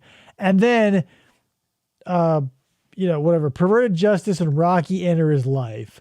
And he goes, oh, well, since so-and-so was being a bitch, I'm going to step out and live on the wild side. Like, Ken, you sassy bitch, right? Right. And then, like, after that, things got patched up and everything was fine, but it wasn't quite. Either one of them brought it up. The dam broke again, and he went back to Rocky. Like a rebound. Not like a rebound, but like his possible beau did something, again, mildly offensive that pushed him slightly away just enough to be like, hey, Rocky, what's that dick like? And also, what's cleaning like? Is it cool? Right? Let's check in on that situation. Pine Sol Rocky, is it cool? Yay or nay? And each time you talk about sexually explicit things. Not the whole time, but yeah. I didn't say the whole time. I said each time. Okay. Okay, I need to say this because it happens for perps and detectives alike. What you just saw the detective do there with the, not the whole time, but you brought it up in parts. When you're telling the truth, by and large, the FBI will look at the synchronicity of your words and actions. So when the detective says not the whole time, but in parts, those actions and words are complete synchronicity. Not the whole time, but you brought it up. Interesting. Yeah. If you watch a lot of these interrogations of actual criminals that like commit murder and shit, they'll say like, I didn't do it, no way, no how. And they'll hit the desk like completely bizarrely, like it's two records that were started 30 seconds apart of the same song. Yeah, interesting. Yeah. So you can, I believe the detective has read the chat log and the, not the whole time, but the yada, yada, yada. So just something to become aware of if you get into this bullshit. Yeah, Duncan, there was a 3-day gap in the chat. And he said that he had a business. He had to go somewhere for business. Right. So I'm saying it might be that, but it also might, because like seriously, it's 2006. He might have had a BlackBerry. I guarantee he has a laptop. He's, manager of an audit department of a major oil company. I might have said that. He has a fucking laptop. CTP says, Ken definitely seemed like someone who struggled with living in a place that just didn't tolerate homosexuality, problems that just devolved to this point. Right. So that might be another facet of this gem is like, because Ken is of that age where he definitely spent most of his life, because he says, all came out at 21. He probably knew at 5. I had a cousin who she's still alive. I have a cousin who says she knew at 3. I doubt 20 is a realistic number. Right. So he probably spent most of his life like being like, no way. So in that situation, any port in a storm might be a best practice. Yeah. Because if any port in a storm, it's such a grim way to put it. It is, but like if you're in that, like you're having to, because think about this. In a chat room, there's 0 chance of you getting beat up. So if you were like tip your hand, you keep close to the vest, like if you're gay or trans or any other thing you think is shameful, and you go, hey, this is me actually, there's 0 chance a fist is going to come flying at you because you're not in a bar and no one's going to be like, what the fuck? Right. So if you're gay and it especially in this time frame, if anybody is welcoming, I'm sure that's another layer of like, oh, whew, like it's just weight off your shoulders. Like being a cisgender heterosexual man, my only hurdle was like, do you have a boyfriend? Like imagine being on the other side of that coin. I can't imagine being just being Ken, a vanilla gay man, and having to be like dancing around the, are you single? Okay. Are you swinging this way? And having to do that whole dance. Like, Jesus Christ. Yeah. Again, another reason why I think Ken's a 3, because culturally he's behind the 8 ball. Yeah.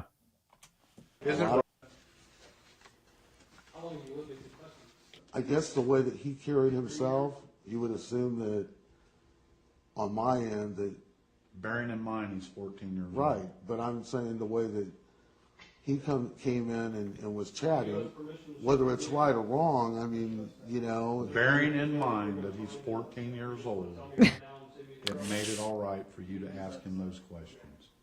Yes. No, but some of them I was answering these questions. I guess I could have been, or even just say it's none of your business.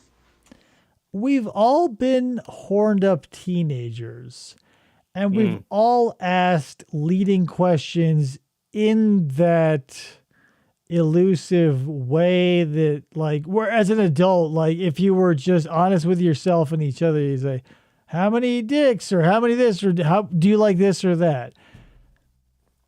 And maybe Ken just got pulled into that because it's easy to throw yourself back into those teenage years and get sort of invigorated. Yeah. It's so complex. It's not cut and dry. Totally is. Like Ken is, to put it this way, Jeff Stacy is one of those pyramidal dice, right? There's 4 sides? Yes. Yeah. Not much complexity. He's like, I don't know. It's the internet. It doesn't matter. And he has like nothing much going on behind the scenes. Whereas I feel Ken here, if we were to liken him to a die that is going to be rolled in a D&D style TCAP game, there would be so many sides, it would almost be spherical. Yeah, he'd be a D20. more than a 20. He's so many sides. Like there are so many things. D50. Yes. Yeah. Every time I want to say, okay, we're done, there's another part of Ken where you go, well, what about this? And they equally fall on the pro or con side. Yeah. I can't be like bad like Jeff Stacy or like, what the fuck, like Nick Bailey, where you go, this kid, he doesn't know what the fuck. You know? But when you ask him his penis size, Penis? He said penis. Beep. Oh, that's right. You're just coming up here just to chat, right? To meet him in chat, yes. I'm going to be honest with you, and again, I don't believe your story. I don't You're believe not you. being truthful with me. Your body language tells me that. Look at his got a body boner. language too. Your body language cuffed to a chair. Right. Like there's no body language there. No. That's part of the technique is like you're supposed to tell them that, hey, you're telling me one thing, but your body is telling me the other He because hasn't moved. your actions will tell over your words because people can lie with their words over their bodies easily. Right.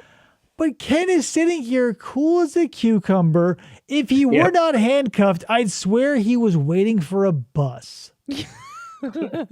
Maybe standing in line at the dry cleaner. Right. And it just feels like this detective should read the room a little bit because it's Like, you can't see what he's doing with his legs. Yeah, there's a case out there, if you're familiar, there's a man out there, he murdered his pregnant wife. His name is Cassandritz Blanc. And that detective also pulls this sort of tone-deaf bullshit where, like, Cassandritz is a hollow husk of a human who killed his pregnant wife and her father.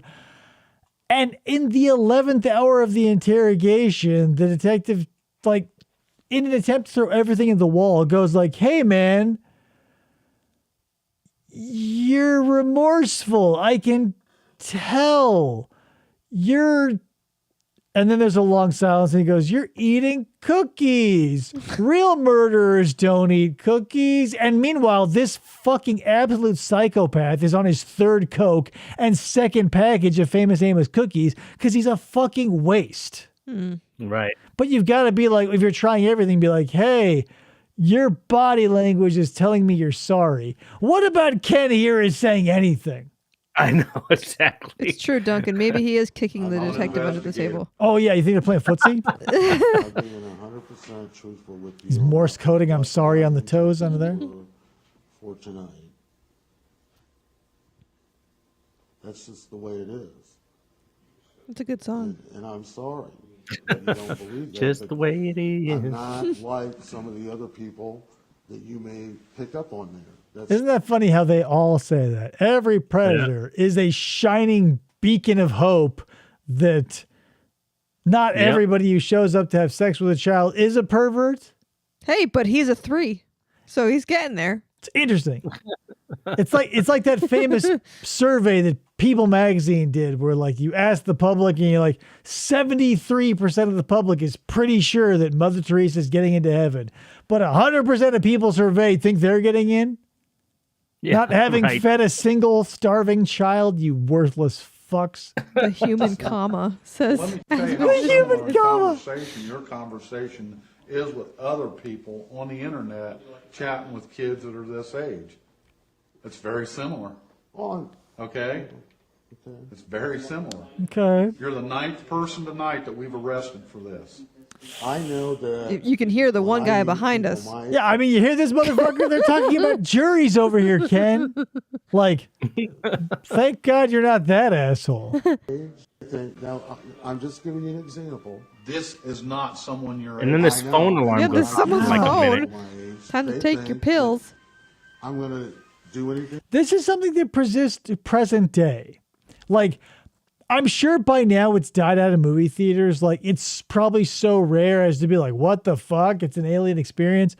But detectives, when interrogating prime, key, important suspects, will leave their ringer on and just get texts all fucking day. It is so That's annoying. weird. Oh, Lucky number 9. the rapport building, like, in an interview, like let's say you're not accused of a crime, you're just trying to meet a person for a date or interview for a job. If they kept looking at their phone because they kept going off to the tune of Enter Sandman every 23 fucking seconds, I'd be less inclined to interact. Jesus, yeah. You're like, oh, hold on, this is real funny. Oh, my buddy emailed me a meme about a duck. Shut the fuck up.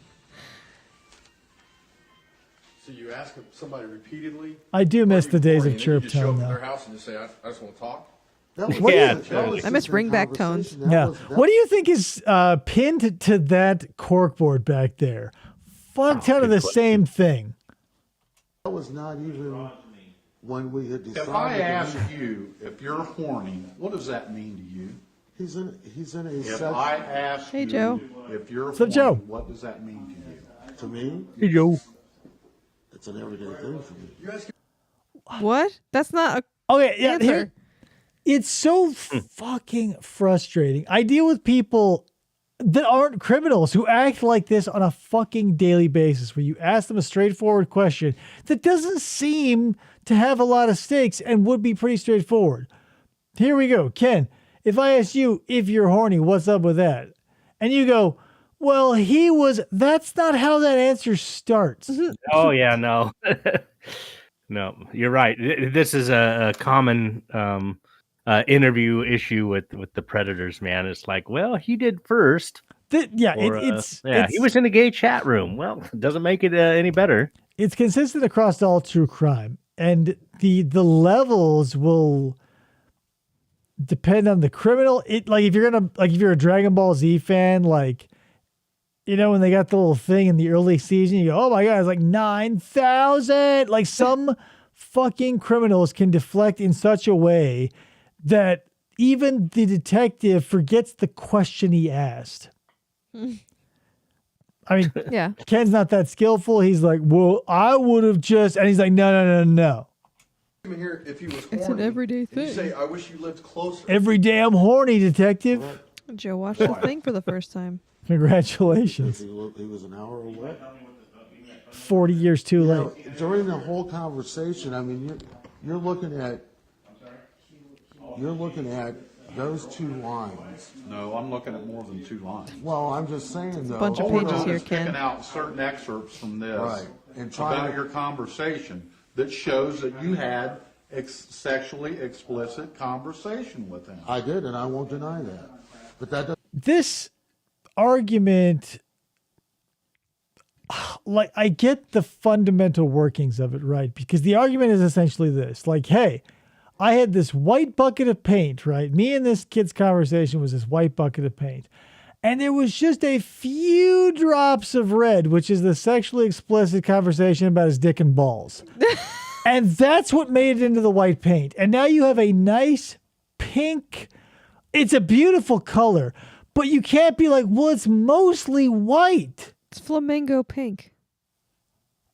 Or salmon pink. It's no longer white. Like if someone, like if the hot dog you're eating at Yankee Stadium, you later find out the bun was before that hot dog, that Nathan's or that ballpark or that whatever was wrapped around the member of the person working the hot dog counter, you'd go, what the fuck?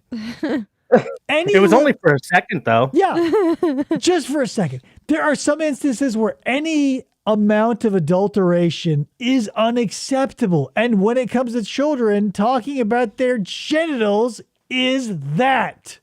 God damn it. Duncan says, cop, if I ask you, are you horny? What does that mean? Jesus Pred, Christ. well, first we have to consider, what does it truly mean to ask a question to someone?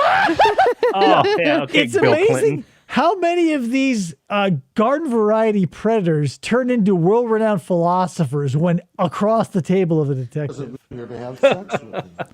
Let's really ponder the fundamental nature of a boner. Is that it doesn't mean What does it mean? What does it mean to bone, detective? Yeah, to be boned. Jesus Christ. Nope. Yeah, ladies, take the power back. It's not so much that we're putting our penises in you, it's just so much that you're letting us inside. That's oh, dude. Power, right? Take Good point. it back. Good point. Fucking A. Not in a heartbeat. Not in a heartbeat. Yeah, that's just a weird. I don't What- know. It was a weird thing to say. There are some turns of phrase out there that a slight change means they're fucking worthless. Like, I couldn't care less is the phrase, because there's no amount of care less than what I have. Right, right. But people will say, I could care less, which means you have some, but there's room for less. You don't say that. I couldn't, I could. You say, not in a million years. Makes sense. My resolve is such that a million years could pass where I wouldn't assault a child. Right, a right. heartbeat, however, that's relatively short. And Maybe the next one though. Oh, so you're right. So saying not in a heartbeat means I wouldn't try to get with a kid, but give me more time. It's possible, but not in Exactly. a heartbeat. say, not in a million years. You say, that man is a rock. You say, not in a heartbeat. You say, well, that's less than a second. I have a heart murmur and a heart Ken. palpitation, so it might be 2 seconds. The fuck? Do it. We'll grab an hour. Oh, that's funny. Just to talk good. Oh, What Kenneth. time did you originally Damn supposed it, to be down Ken. here tonight to meet him? I think it was 11:30. Classic. Because it wasn't Needless until, detail. I wanted to say 10 o'clock that I even agreed to do it. Then I left my I house think 30 he minutes actually- later. Don't you get it, detective? Like, that's another thing. Like, it was so late. Like, Jeopardy was over. Like, Yeah, really. kicked my shoes off. Like, if this were a Mr. Rogers episode, he would have taken off his loafers and slipped into those slippers. Come on, Yep. man. I was tired, detective. Called me. Well, my phone's in my car, but I think that he actually called me around 10 o'clock. Have you ever done anything like this before? No. Absolutely. Absolutely. Why did you choose to come to Dark County? Oh, that's what has been tickling the back of my mind for the longest time. You know who else in the true crime community says absolutely a fuck ton? Who? The fucking double earlobed child killer possible, Justin Ross Harrison. Eesh. He either accidentally left his poor fucking son Cooper in a hot car all day, or he killed him because he was a fucking hassle. But moral of that story is if you're sitting in front of two detectives for the possible murder of your son, you don't want to confidently answer literally any question. Absolutely. Right. Eesh. Oh, it comes like a river sometimes. Ugh.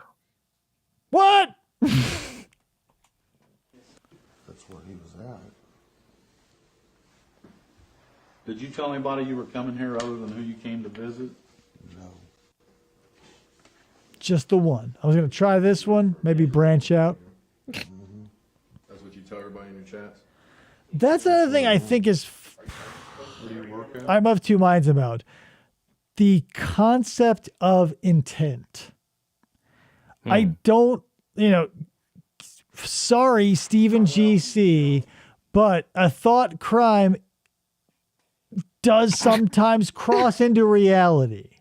Right. Because, like, if you're a drug dealer or whatever and they catch you with a pound of weed in your pocket, which would be the size of a hay bale, I can see a case for intent where they've got a chat log in black and white asking and or begging to suck your dick, bring a marriage contract over, get it in that butt, whatever. I can see a case for intent, but it's such a gray area. I almost want to not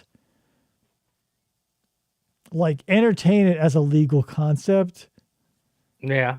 but yikes. That's all I'll say. That's all I got. That's all I got. Because I have no power. Oh yeah, Duncan said you left your kid just gonna read your to die? Absolutely. That is bad? Absolutely. Absolutely. How long have you worked at Home Depot, Justin? Absolutely. 2 years. Absolutely.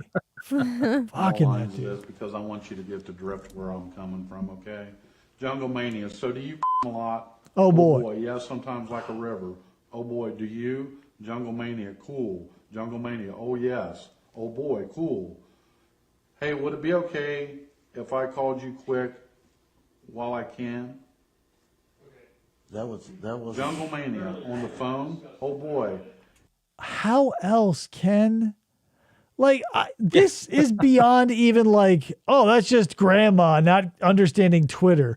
Like, call has never been associated with anything other than telephones in Ken's lifetime. Like, if he were like, let me get over to my telegraph and wait for the dots and dashes. No.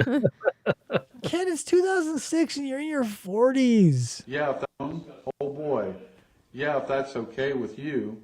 Oh boy. Look at the second if that's not detective. okay, He's just like, oh boy, I was just wondering. Jungle Mania. Well, better wait on that, Rocky. Oh boy, okay. Jungle Mania, sorry. Oh boy, that's cool. I was just wondering, since I do not, since they're asleep. Oh boy, no, it's okay. Jungle Mania, laugh out loud. Oh boy, Laugh out loud. you're still cool. Okay, lending credence to my this man is a great grandfather, possibly shitty dad theory is he is rocking back and forth because my hypothesis holds that he is reading something and he is associating this with reading a bedtime story to his grandchildren and he is rocking back and forth. He's reading it like the urge to be a grandfather is so deep in this bastard that anything on a page written is like a bedtime story to him. That is funny, dude. I love that analysis. You're probably right. Detective Grandpa. Jungle Mania. No, they're clear at the other side of the house. Oh boy, it's a big Oh house. boy. Laugh out loud. Jungle Mania, okay. Oh boy, plus I use a calling card to call you, so if, and I mean if, they do come, which they won't, I'll hang up and they can go no way to know it was you. If you were to, I can't think of a bigger, redder flag than a child having a calling card in 2006. Right. Yeah. It like, oh God, I don't know. It just like a calling card seems like so much energy behind it you have to burn. And also the calling cards are always secret from the parents. So Right. it just feels like, you know, every predator, everything must seem like a golden dream because how many children want to get with an adult? But then when you logistically think about the calories burned, like behind a parent's back, to get to a convenience store, to spend the money on the calling card for stuff like this, you go, this is a fucking fairy tale. Oh, yeah. No, You know, it's interesting that the cop's even reading this section. I don't know if his buddy handed it over to him, but there's nothing incriminating in this section of the chat log. The kid says, would it be okay if I call you? And Right. Kenneth says, I don't think that's a good idea, Rocky. And Rocky says, oh, I just thought maybe since my parents were sleeping. Like there's nothing, Kenneth doesn't say anything right here that's even incriminating. So I thought it was weird that he's even focusing on that part of the chat log. it does feel, and that's another aspect that sort of adds to like the story time aspect of it, because he's had like our boy here with the weird haircut, he's been handing him pieces of the chat log and like pointing at stuff, so he's got all the salacious bits. So yeah, that is an interesting point that you bring up, that he's only, I mean, this is like a 3, keeping in line with Ken, it's a 3 on the Richter scale of like weird. Yeah, interesting. Huh. Yeah, that's wild. Father, son says. Oh boy, I can hear him coming down the stairs, so I'd hang up anyway. But again, look at this dude's haircut. Who did this? What's happening there, right? Like he looks like he just gave up being a monk. Like this is Friar Tuck's fat, like young cousin who's like, you know what? The clergy isn't for me. It's time to be a cop. And he hasn't had time to grow his hair out. Sorry, dude. Oh boy, but it's up to you. Awesome. Jungle Mania, sneak out for a Beep. Sneak out for a quick BJ. That's what we're talking about. It doesn't matter. What are you asking him to sneak out to do? I couldn't hear over the bleep, officer. Oh, there it is. I understand where you're coming from, but you know, that was like the first chat we ever had. It doesn't matter. Okay? Come on, Ken. He's right, because the red paint is in the white. If you want to paint a room white, if you get the red in it, it's no longer white, Ken. That 14-year-old has talked about his genitals with you. It's pink. Honestly. You're asking me why I'm here tonight, why I came up here tonight. Why are you chatting with him? Well, Why are you talking about sexually explicit things? Why are you talking about with him? Because that's where the conversation went, which But you is knew he wrong. was 14 years Right. old. Ball team. No. Who's your favorite player? What the? It's an artful edit. What? Then tell me why that the conversation had to be the sexually explicit conversation that you had with him, rather than that about what's your favorite sport? Sport. Who's your favorite actor? How's your grades in school? I was just following his conversation. It's amazing to me how many of these predators say, well, I was just following their lead. Like, how simultaneously weak-willed you want to come off as an adult male to these other adult males. Oof, yeah. I can't imagine looking another adult in the eye and being like, well, they were just a really, the argument was so compelling, I forgot they were 13. What?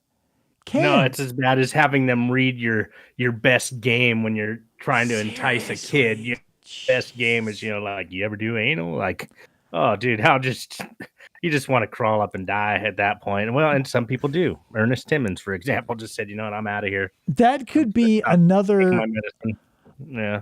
That could be a genre in and of itself. Like the game spit by just these people, because think back to when you were courting your whoever, and like the stuff that you were saying to them, and in the moment it probably felt contextually appropriate, but every time I look back in the old memory banks to game I spit to literally anybody, like it would be as if, like, It's a Wonderful Life, it's me and Clarence looking at a 14-year-old me write a note to my girlfriend in high school or junior high and wanting to, like, materialize myself so bad so I could shake my 14-year-old self and give myself the hardest slap in the world to be like, don't do that! Don't give that to anyone. Burn that. Yeah, like, but, we all have to live through those mistakes. Well, that's funny. Anyway, tell you what, Bake Salmon, we have been going for so long. Let's call it, and I want to, like, give it to the public at large. If you're interested in this at all, check out the raw footage for yourself. It is worth it. Everything that we've gone over, there's so much more that you can go over, even in the stuff that we've already seen. And again, I'm going to double down, triple, quadruple down. See Bake Salmon's analysis of the Chris Hansen interaction, because it's not only Brinkman, but also the Hansen of it all, the comedy of Dell, the fucking memeable catchphrases. It's all there. So if you like this, you like that 10 times more. Well, I appreciate that. And, we're not too far at this point anyways from him getting booked. And yeah. The booking, I mean, like you said, Ken's a 3, the booking's a 2, maybe. There's nothing there, like, except for they do, and for being concerned to bleep out curse words, I'm surprised they don't bleep out his social security number. They don't bleep out his home phone number. They don't bleep out his home address. It's like all that was left in. Yeah, it just feels like the censors were spinning a roulette wheel, because sometimes they'll censor something they won't later, or some people like. I've brought it up before because we've watched other ones and I'm like, okay, I guess they're not going to bleep out his social. And David was like, well, who's going to want to steal his identity? He's a felon, or he's like right, like in jail. I'm like, that's part of this too, is like, once you blow up to a certain extent, like, you're unstealable, you're unfuckwithable, because every number that was publicly a phone number that was publicly available to you is now dead. Your social is worthless because who's going to like when Jeff Stacy was alive, who's going to be like, yeah, I'm Jeff Stacy. I'm John Dupay. Yeah. Did you ask for me? Yeah, like, maybe you've heard of me. I'm Jeffrey Sokol. Like, no. You're right, dude. I never thought about that. They're unfuckwithable. It's at a certain point. And I will admit that when I watched this the other day and they give his phone number, 937-293-2127, by the way. I called the number and it's been discontinued. Yeah, I mean, if this were 2010, maybe you'd have some prime trolling, but YouTube wasn't there. We're too far. Like, all these numbers are dead. The addresses are bad. This is now passed from the realm of like real actionable reality into the realm of mythology. Yeah, Fantastic Planet says, why the hell do these people think following a kid's lead is the excuse to go with? I'm saying all of these excuses are bad. It's just you're throwing everything at the wall. Yeah. Yeah.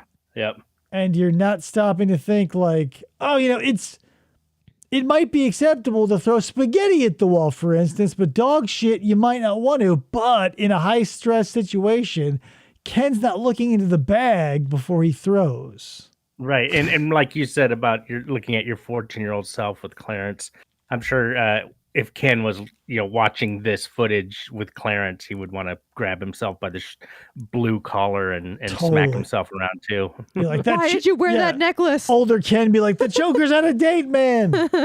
And hilarious. Yeah. So as a side note, yes, hilarious, Fantastic Planet. I get where you're going at because Sokol did try to change his name, but was denied. Like witness protection or like change his name, like his legal name? I saw it recently. He wrote a note to the judge being like, because I was outed as a person who wanted to have sex with kids, it's hard to get along in society. Yeah, well, no shit. That's the name he wanted to change it to was Sonny Porter. Yeah, I thought that was like an interesting choice. That sounds like an actress. Like an actor's name. It feels like he was on vacation in a very sunny place someday, and someone said the word Porter at the hotel he was at, and he was like, yeah, why not you, Jeff? Why not you? Exactly.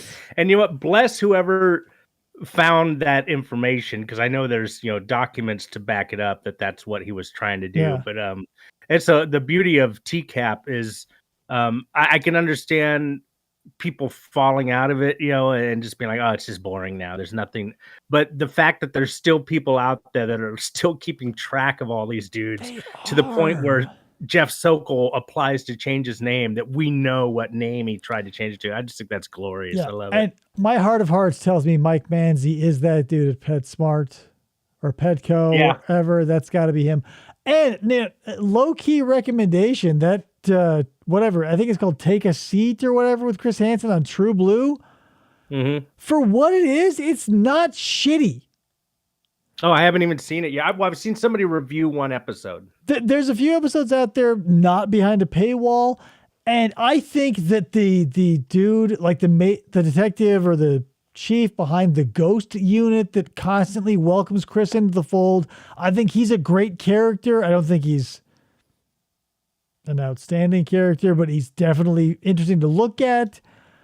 Oh, is he the guy with the tan and the big smile and the flat top? He's got the Guile haircut where it's like Guile. It should be a flat top, but he's like, fuck it, I'm gonna go like 4 inches tall on this bitch. Yeah, you're a Ivan Drago. He's a caricature of himself, it feels like. But I'm gonna throw out a soft recommendation for that because it's enjoyable, even though all the police and the cameras are in the room and there's no artifice. It's still fun for Chris to be like, come on, dude, it's me, Chris Hansen. Fucking something, for fuck's sake. Yeah. Nice. All right. Boy, oh boy. So, Baked Salmon, thank you so much for coming on the show, man. I appreciate it as always. Well, thanks for having me. You guys are awesome. I hope that everybody had a good time and that it was It is what it is, I suppose. But I love doing any kind of review with you guys. You guys are top notch pros, and yeah, I feel like it's my pleasure to be here. There's my motto: viewer be damned. I had fun, and I don't care if you watched it. It was for me. God damn it! The camera was on, and you're lucky to have been a part of it, but it was mostly for me. Nice. All right. Yeah, so check out Baked Salmon's channel. Definitely, again, check out that link to the Kenneth Brinkman analysis. Everything that is TCAP out there is seeing a renaissance. So, anywho, guys, thank you so much. We'll see you next time on another episode of FFOP Radio. And that's it. Bye. Bye.